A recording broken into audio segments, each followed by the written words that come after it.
ನಾನಂದವೇ ನಿನ್ಮಡಿಲಲ್ಲಿ ನನಗೆ ಸುಖವು ತಂದೆ ದೇವಾ ನನ್ನಾನಂದವೇ ನಿನ್ಮಡಿಲಲ್ಲಿ ನನಗೆ ಸುಖವು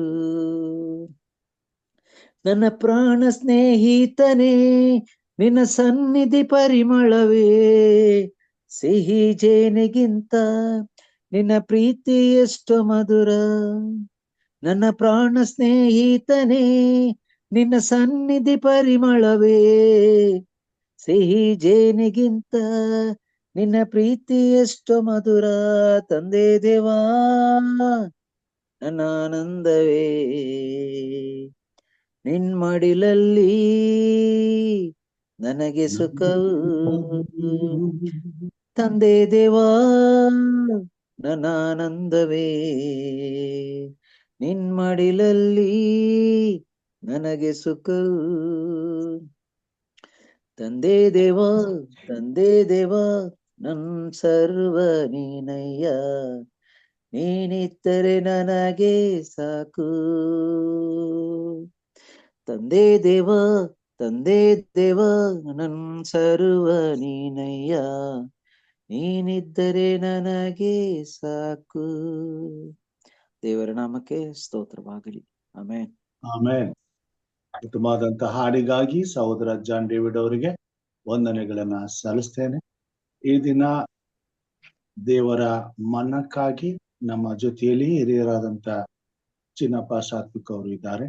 ಕರ್ತನು ಅವರನ್ನ ಆತ್ಮನ ಬಲದಿಂದ ತುಂಬಿಸಿ ಬೆಳಗಿನ ಜಾವದಲ್ಲಿ ಆತ್ಮೀಕವಾಗಿ ನಮ್ಮೆಲ್ಲರಿಗೂ ಗುಣಪಡಿಸಲಿ ಎಂಬುದಾಗಿ ಪ್ರಾರ್ಥಿಸುತ್ತಾ ಈ ಸಮಯದಲ್ಲಿ ಅವರನ್ನ ಸಂದೇಶಕ್ಕಾಗಿ ಯೇಸು ಕ್ರಿಸ್ತನ ಮಧುರ ನಾಮದಲ್ಲಿ ಹೃತ್ಪೂರ್ವಕವಾಗಿ ಸ್ವಾಗತಿಸ್ತೇನೆ. ಚಿನ್ನಪ್ಪ ಅವರೇ, ಇದು ನಿಮ್ಮ ಸಮಯ. ಸಂದೇಶವನ್ನ ತರಬೇಕೆಂಬುದಾಗಿ ಕೇಳ್ಕೊಳ್ತೇನೆ.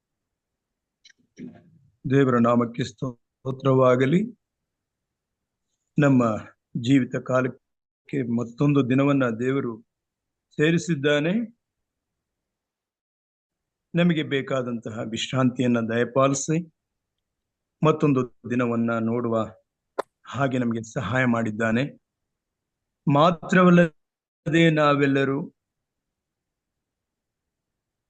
ಹಸುರಾಗಿ ಎಲ್ಲರೂ ಒಂದು ಉತ್ಸಾಹದಿಂದ, ಲಘು ಬಗೆಯಿಂದ, ಲವಲವಿಕೆಯಿಂದ ಆತನ ಸನ್ನಿಧಾನದಲ್ಲಿ ಸೇರಿ ಆತನ ವಚನಗಳನ್ನ, ಆತನು ಕೊಡುವಂತಹ ಆತ್ಮೀಕವಾದ ಮನ್ನವನ್ನ ಸೇವಿಸುವುದಕ್ಕೆ ನಮಗೆ ಸಹಾಯ ಮಾಡಿದ್ದಾನೆ. ಆತನ ನಾಮಕ್ಕೆ ಸ್ತೋತ್ರವಾಗಲಿ. ಈ ಒಂದು ಝೂಮ್ ಕೂಟಕ್ಕೆ ಬಂದಿರುವ ನಿಮ್ಮೆಲ್ಲರನ್ನು ನಾನು ಯೇಸು ಕ್ರಿಸ್ತನ ಹೆಸರಿನಲ್ಲಿ ಆಹ್ವಾನಿಸುವನಾಗಿದ್ದೇನೆ.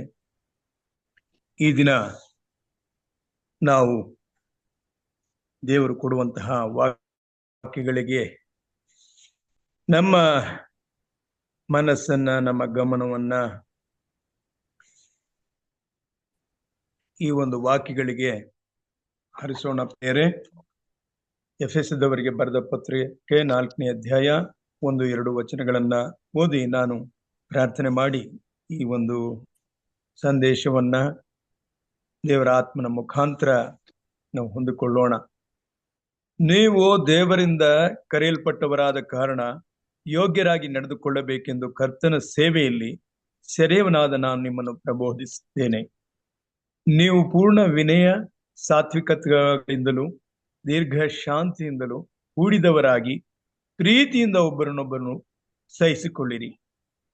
ಸಮಾಧಾನವೆಂಬ ಬಂಧನದಿಂದ ಕಟ್ಟಲ್ಪಟ್ಟವರಾಗಿದ್ದು ಪವಿತ್ರಾತ್ಮನಿಂದುಂಟಾಗುವ ಐಕ್ಯವನ್ನು ಕಾಪಾಡಿಕೊಳ್ಳುವುದಕ್ಕೆ ಆಸಕ್ತರಾಗಿರಿ.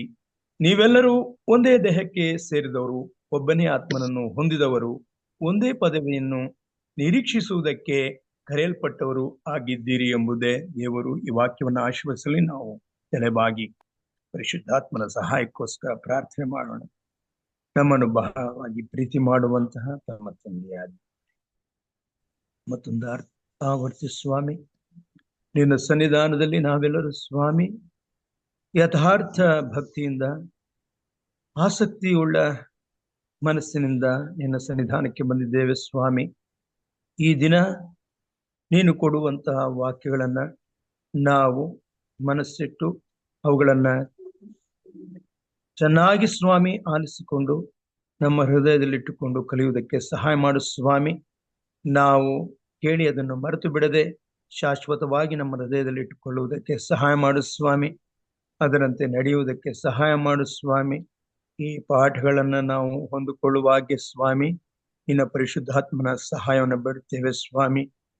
ನಮಗೆ ಸಮರ್ಪಕವಾದ ರೀತಿಯಲ್ಲಿ ಕಲಿಯುವುದಕ್ಕೆ ಬೇಕಾದಂತಹ ಸಹಾಯವನ್ನ ನೀನೇ ಒದಗಿಸಿಕೊಡಬೇಕೆಂದು, ನಮ್ಮೊಬ್ಬೊಬ್ಬರನ್ನು ನೀನೇ ವಶಕ್ಕೆ ತೆಗೆದುಕೊಳ್ಳಬೇಕೆಂದು ಪ್ರಭು ರಕ್ಷಕನೂ ಆದ ಯೇಸು ಕ್ರಿಸ್ತನ ಹೆಸರಿನಲ್ಲಿ ಬೇಡುತ್ತೇನೆ ತಂದೆಯೇ, ಆಮೇನ್. ಪ್ರಿಯರೇ, ದೇವರು ನಮ್ಮನ್ನು ಪ್ರೀತಿಸುವನಾಗಿದ್ದಾನೆ. ದೇವರು ಪ್ರೀತಿ ಸ್ವರೂಪಿಯಾಗಿರುವುದರಿಂದ ತನ್ನ ಪ್ರೀತಿಯನ್ನ ವ್ಯಕ್ತಪಡಿಸುವುದಕ್ಕೋಸ್ಕರ ನಮಗೆ ತನ್ನ ಪ್ರೀತಿಯ ದ್ಯೋತಕವಾದ ಆಜ್ಞೆಗಳನ್ನ ನಮಗೆ ಕೊಟ್ಟಿದ್ದಾನೆ. ಆಜ್ಞೆಗಳನ್ನ ಕೊಟ್ಟು ನೀವು ನಡೆದುಕೊಳ್ಳಿರಿ ಅನ್ನೋದಕ್ಕೆ ಮಾತ್ರ ದೇವರಿಲ್ಲ, ಸ್ವತಃ ತನ್ನ ಆಜ್ಞೆಗಳಿಗೆ ಬದ್ಧನಾಗಿದ್ದಾನೆ. ಆಜ್ಞೆಗಳು ಆತನ ಸ್ವಭಾವವಾಗಿರುವುದರಿಂದ ಆತನು ತನ್ನ ಆಜ್ಞೆಗಳಿಗೆ ತಾನೇ ಬದ್ಧವಾಗಿರುತ್ತಾನೆ. ಕೇವಲ ನಾವು ಅದನ್ನ ಪಾಲಿಸಿಕೊಂಡು ನಾವು ಪ್ರಜೆಗಳಾಗಿರಬೇಕು, ಆತನು ನಮ್ಮನ್ನು ಆಳುವಂತವನಾಗಿರಬೇಕು ಅನ್ನುವ ಉದ್ದೇಶದಿಂದ ದೇವರು ಇದನ್ನೆಲ್ಲವನ್ನು ಮಾಡಿಲ್ಲ. ನಮ್ಮಲ್ಲಿ ಉತ್ತಮವಾದ ಒಂದು ಸಂಬಂಧವನ್ನ ಏರ್ಪಡಿಸಿಕೊಳ್ಳುವುದಕ್ಕೋಸ್ಕರ, ನಾವು ಯಾವಾಗಲೂ ಆತನ ಒಡನಾಟದಲ್ಲಿರಬೇಕೆಂಬ ಕಾರಣಕ್ಕೋಸ್ಕರ ಸ್ವಾಮಿ ತನ್ನ ಆಜ್ಞೆಗಳನ್ನ ಸೃಷ್ಟಿಗಳಿಗೆ ದಯಪಾಲಿಸಿಕೊಟ್ಟಿದ್ದಾನೆ. ಆತನ ಸೃಷ್ಟಿಯಾದ ನಾವು ಒಳ್ಳೆಯ ಸಂಬಂಧವನ್ನ ಏರ್ಪಡಿಸಿಕೊಳ್ಳುವುದಕ್ಕೋಸ್ಕರ ಈ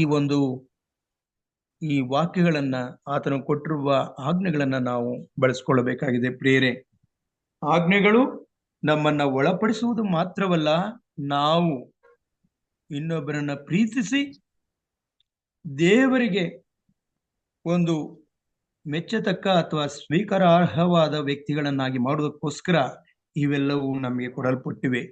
ವಿಶೇಷವಾಗಿ ಒಳ್ಳೆಯ ಸಂಬಂಧವನ್ನ ನಾವು ಬೆಳೆಸಿಕೊಳ್ಳುವುದಕ್ಕೋಸ್ಕರ ದೇವರು ಇದೆಲ್ಲವನ್ನ ನಮಗೆ ಕೊಟ್ಟಿದ್ದಾನೆ.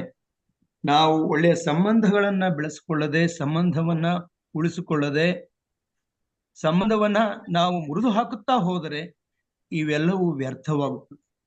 ಸಂಬಂಧಗಳನ್ನ ನಾವು ಬೆಳೆಸುತ್ತಾ ಹೋಗಬೇಕು. ಮುರಿದು ಹೋದ ಸಂಬಂಧಗಳನ್ನ ನಾವು ಮತ್ತೆ ಕಟ್ಟಿಕೊಳ್ಳಬೇಕು. ನಾವು ಯಾವುದೇ ವ್ಯಕ್ತಿಯನ್ನ, ನಮ್ಮ ಸಹೋದರರನ್ನ ನಾವು ದೂರ ಇಟ್ಟು ದೇವರ ಜೊತೆಯಾಗಿ ನಡೆಯುವುದು ಸಾಧ್ಯವಿಲ್ಲ ಪ್ರಿಯರೇ.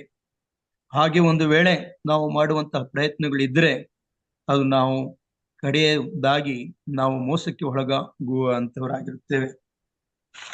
ದೇವರು ನಮ್ಮನ್ನ ಒಂಟಿಗನಾಗಿ ಸೃಷ್ಟಿಸಲಿಲ್ಲ. Man is a social animal ಅಂತ ಹೇಳ್ತಾರೆ. ಸೋಷಿಯಲ್ ಅನಿಮಲ್ ಅಂತಂದ್ರೆ ಸಮಾಜ ರೂಪಿಸಿದಂತೆ ಮನುಷ್ಯನೇ ಇರ್ತಾನೆ. ನಮ್ಮ ಸಮಾಜಕ್ಕೆ ನಾವು ಕೊಡುವಂತಹ ಕೊಡುಗೆ ಹೇಗಿದೆಯೋ ಹಾಗೆ ಸಮಾಜವು ನಮ್ಮನ್ನು ಕೂಡ ನಮಗೆ ಕಲಿಸ್ಕೊಡುತ್ತೆ, ನಮ್ಮನ್ನ ಬೆಳೆಸುತ್ತೆ. ನಮಗೆ ಒಂದು ಸಂಸ್ಕಾರವನ್ನ, ನಮಗೆ ಒಂದು ಶಿಷ್ಟತೆಯನ್ನ, ಸಭ್ಯತೆಯನ್ನ ಬೆಳೆಸ್ಕೊಡುವಂಥದ್ದು ನಮ್ಮ ಸಮಾಜ. ಸಮಾಜದ ಒಂದು ಮುಖ್ಯ ಭಾಗವಾಗಿರುವುದು ನಮ್ಮ ಕುಟುಂಬ. ಕುಟುಂಬದ ಒಳಗಡೆ ನಾವು ಒಳ್ಳೆಯವರಾಗಿ ಒಳ್ಳೆಯ ಒಂದು ತರಬೇತಿನ ನಾವು ಕೊಡ್ಲಿಲ್ಲ ನಮ್ಮ ಮಕ್ಕಳಿಗೆ ಅಂತಂದ್ರೆ, ಆ ಮಕ್ಕಳು ದೊಡ್ಡವರಾಗಿ ಅಥವಾ ಒಳ್ಳೆಯ ಸಂಬಂಧವನ್ನು ಬೆಳೆಸ್ಕೊಳ್ಳೋರಾಗಿ ಅವ್ರು ಇರ್ಲಿಕ್ಕೆ ಕಷ್ಟ ಆಗುತ್ತೆ. ಈಗಿನ ಜೀವಮಾನದಲ್ಲಿ, ಈಗಿನ ಒಂದು ಜೀವನ ಶೈಲಿಯಲ್ಲಿ ಜನರು ನಾವೆಲ್ಲರೂ ಸಂಬಂಧಗಳನ್ನ ಮರಿತಾ ಇದ್ದೇವೆ. ನಮ್ಮ ಊರನ್ನ ಬಿಟ್ಟಿರ್ತೇವೆ, ನಮ್ಮ ಕುಟುಂಬವನ್ನ ಬಿಟ್ಟಿರ್ತೇವೆ, ತಂದೆ ತಾಯಿಗಳನ್ನ ಬಿಟ್ಟು ದೂರ ಬಂದು ವಿದ್ಯಾಭ್ಯಾಸ ಮಾಡಿ ಕೆಲಸ ಸೇರ್ಕೊಂಡು ಒಳ್ಳೊಳ್ಳೆ ಸಂಬಳಗಳನ್ನ ತಗೊಂಡಿರ್ತೇವೆ, ಇಲ್ಲ ಕಷ್ಟದಲ್ಲಿ ಇರ್ತೇವೆ. ನಾವು ಬಂದಂತ ಸಮಾಜವನ್ನ, ನಮ್ಮ ಬೆಳೆದು ಬಂದಂತ ಕುಟುಂಬವನ್ನ, ನಮ್ಮ ಹಿರಿಯರನ್ನ ನಾವು ಮರೆತು ನಾವು ಹೇಗೂ ಸುಖವಾಗಿರ್ಬೇಕು ಅನ್ನೋ ಪ್ರಯತ್ನದಲ್ಲಿ ನಮ್ಮ ಸಂಬಂಧಗಳು ಬಿದ್ದು ಹೋಗ್ತಾ ಇವೆ ಪ್ರಿಯರೇ. ಯಾವ ಮಟ್ಟಿಗೆ ಇವತ್ತು ಆಗಿದೆ ಅಂತಂದ್ರೆ, ತಂದೆ ತಾಯಿಗಳು ತಮ್ಮ ಮಕ್ಕಳ ಜೊತೆ ಬೆರೆತು ಸಂತೋಷವಾಗಿರ್ಲಿಕ್ಕೆ ಆಗ್ತಾ ಇಲ್ಲ. ಮಕ್ಕಳಿಗೆ ತಮ್ಮ ತಂದೆ ತಾಯಿಗಳ ಜೊತೆ ಬೆರೆತು ಇರ್ಲಿಕ್ಕೆ ಆಗ್ತಾ ಇಲ್ಲ. ಯಾವಾಗ್ಲೂ ಗಡಿಬಿಡಿ, ಯಾವಾಗ್ಲೂ ಧಾವಂತ, ಯಾವಾಗ್ಲೂ ಒಂದು ಈ ಬ್ಯುಸಿ ಲೈಫ್ ನಮ್ಮ ಸಮಯವನ್ನೆಲ್ಲ ಕಿತ್ಕೊಂಡಿದೆ. ನಮ್ಮ ಸಂಬಂಧಗಳಿಗೆ ಎಲ್ಲ ಅವು ಕಡಿಮೆ ಆಗ್ತಾ ಬರ್ತಾ ಇವೆ. ಮೊದಲು ಒಬ್ರಿಗೊಬ್ರು ಬಿಟ್ಟು ಇರ್ಲಿಕ್ಕೆ ಆಗ್ತಾ ಇಲ್ಲ. ಅದು ಹೇಗೋ ಸಮಾಧಾನದೋ ಅಸಮಾಧಾನನೋ ಹೇಗೋ ನಮ್ಮ ಒಂದು ಕುಟುಂಬದಲ್ಲಿ ನಾವಿದ್ದು ಬೆಳೀತಾ ಇದ್ವು. ಈಗ ಯಾರು ನಮಗೆ ಬೇಕಾಗಿಲ್ಲ, ಯಾರ ಒಂದು ಒಡನಾಟ ನಮಗೆ ಹೆಚ್ಚು ಬೇಕಾಗಿಲ್ಲ. ನಾವು ಗಳಿಸ್ಬೇಕು, ಆ ಗಳಿಸಿದ್ದ ಚೆನ್ನಾಗಿ ಅದನ್ನ ಬೆಳೆಸಿ, ಅಂದ್ರೆ ನಾವು ಎಲ್ಲ ವ್ಯಯ ಮಾಡಿ ನಮಗೆ ಬೇಕಾದಂತ ಎಲ್ಲ ಕಂಫರ್ಟ್ಸ್ಗಳಿಗೆ ನಾವು ದಾಸರಾಗಿ ಹೋಗಿದ್ದೇವೆ. ಅವನ್ನ ಬಿಟ್ಟು ನಮಗ್ ಬದುಕಲಿಕ್ಕೆ ಆಗ್ತಾ ಇಲ್ಲ. ನಮಗೆ ಇವೆಲ್ಲವೇ ನಮಗೆ ಸ್ನೇಹಿತರಾಗಿದ್ದಾರೆ, ಇವೆಲ್ಲವೇ ನಮ್ಮ ಬಂಧು ಬಳಗವಾಗಿದೆ. ನಮ್ಮ ಒಂದು ಏನಿದೆ ಐಷಾರಾಮ ಜೀವನದ ಕಡೆ ನಾವು ತುಡಿತಾ ಇದ್ದೇವೆ. ಇಂಥ ಸಂದರ್ಭದಲ್ಲಿ ನಾವು ನಮ್ಮ ಸಂಬಂಧಗಳನ್ನ ಬೆಳೆಸ್ಕೊಳ್ಳಿಕ್ಕೆ ಯಾವ ಪ್ರಯತ್ನವನ್ನ ನಾವು ಮಾಡಬೇಕು?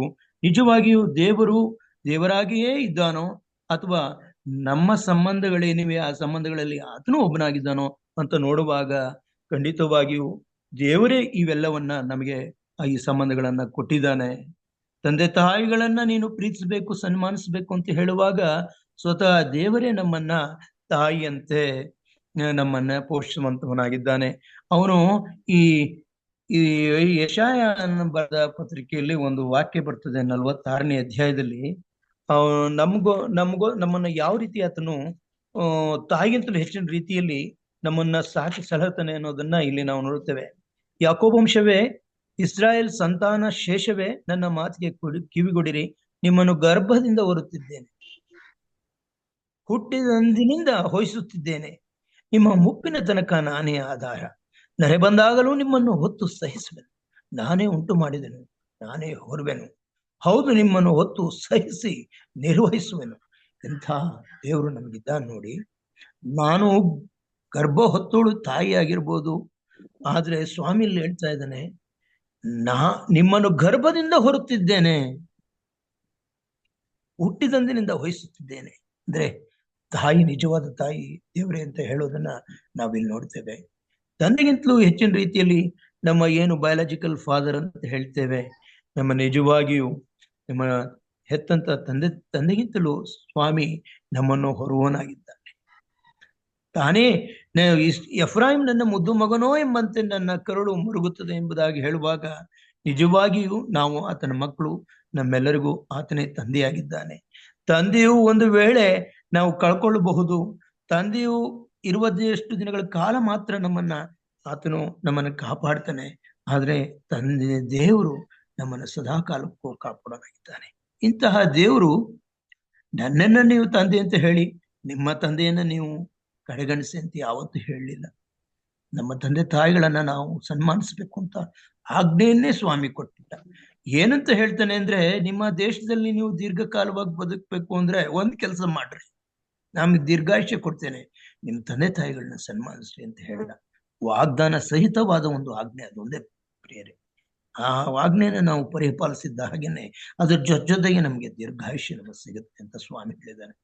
ಇದನ್ನ ನಾವು ನೋಡುವಾಗ ನಮ್ಮ ತಂದೆ ತಾಯಿಗಳನ್ನ ನಾವು ಪ್ರೀತಿಸ್ಬೇಕಾಗಿದೆ. ನಾವು ಹೊತ್ತು ಕಷ್ಟಪಟ್ಟು ತಾವು ಉಪವಾಸವಿದ್ದಾಗ್ಯೂ ಸಹ ನಮಗೆ ಬೇಕಾದ್ದೆಲ್ಲ ಒದಗಿಸ್ಕೊಟ್ಟಿದ್ದಾರೆ ತಂದೆ ತಾಯಿಗಳು. ಎಷ್ಟೋ ಜನರು ಬಡತನದಲ್ಲಿ ಬೆಳೆದಿರಬಹುದು, ಬಡತನದಲ್ಲಿ ಅವರು ನಮ್ಮನ್ನ ಸಾಕಿರಬಹುದು, ಆದ್ರೆ ಪ್ರೀತಿಗೇನು ಕಡಿಮೆ ಮಾಡಿರೋದಿಲ್ಲ. ಬಡವರು ಮನೆಯಲ್ಲಿ ಗುಡಿಸಲುಗಳಲ್ಲಿ ಪ್ರೀತಿಗೇನು ಕಡಿಮೆ ಇರೋದಿಲ್ಲ. ಅವರು ಅದನ್ನ ನಾವು ನೋಡ್ತೇವೆ. ದೊಡ್ಡ ದೊಡ್ಡ ಐಷಾರಾಮಿ ಈ ಕುಟುಂಬಗಳು ಹೇಗಿರ್ತವೆ ಅಂತಂದ್ರೆ, ತಮ್ಮ ಮಕ್ಕಳನ್ನ ತಾವು ಸಾಕ್ಲಿಕ್ಕೆ ಬದಲು ಇನ್ಯಾರೋ ಒಬ್ಬರನ್ನ ಆಳುಗಳನ್ನಿಟ್ಟು, ಯಾವ ದಾದಿಯರನ್ನಿಟ್ಟು ಮಕ್ಕಳನ್ನ ಸಾಕಿ ಸಲಹುತ್ತಾರೆ. ಆ ಮಕ್ಕಳಿಗೆ ತಂದೆ ತಾಯಿಗಳ ಪ್ರೀತಿ ಅಂದ್ರೆ ಏನು ಅಂತ ಗೊತ್ತಿರೋದಿಲ್ಲ, ವಂಚಿತರಾಗಿರ್ತಾರೆ. ಹಾಗಲ್ಲ, ಬಡವ್ರ ಮನೆಯಲ್ಲಿ ನಾವೆಲ್ಲ ಸಾಧಾರಣವಾದ ಕುಟುಂಬದಲ್ಲಿ ಹುಟ್ಟಿ ನಮ್ಮ ತಂದೆ ತಾಯಿಗಳ ಪ್ರೀತಿಯನ್ನ ಬಹಳಷ್ಟು ನಾವು ಅನುಭವಿಸ್ತಾ ಬಂದಿದ್ದೇವೆ.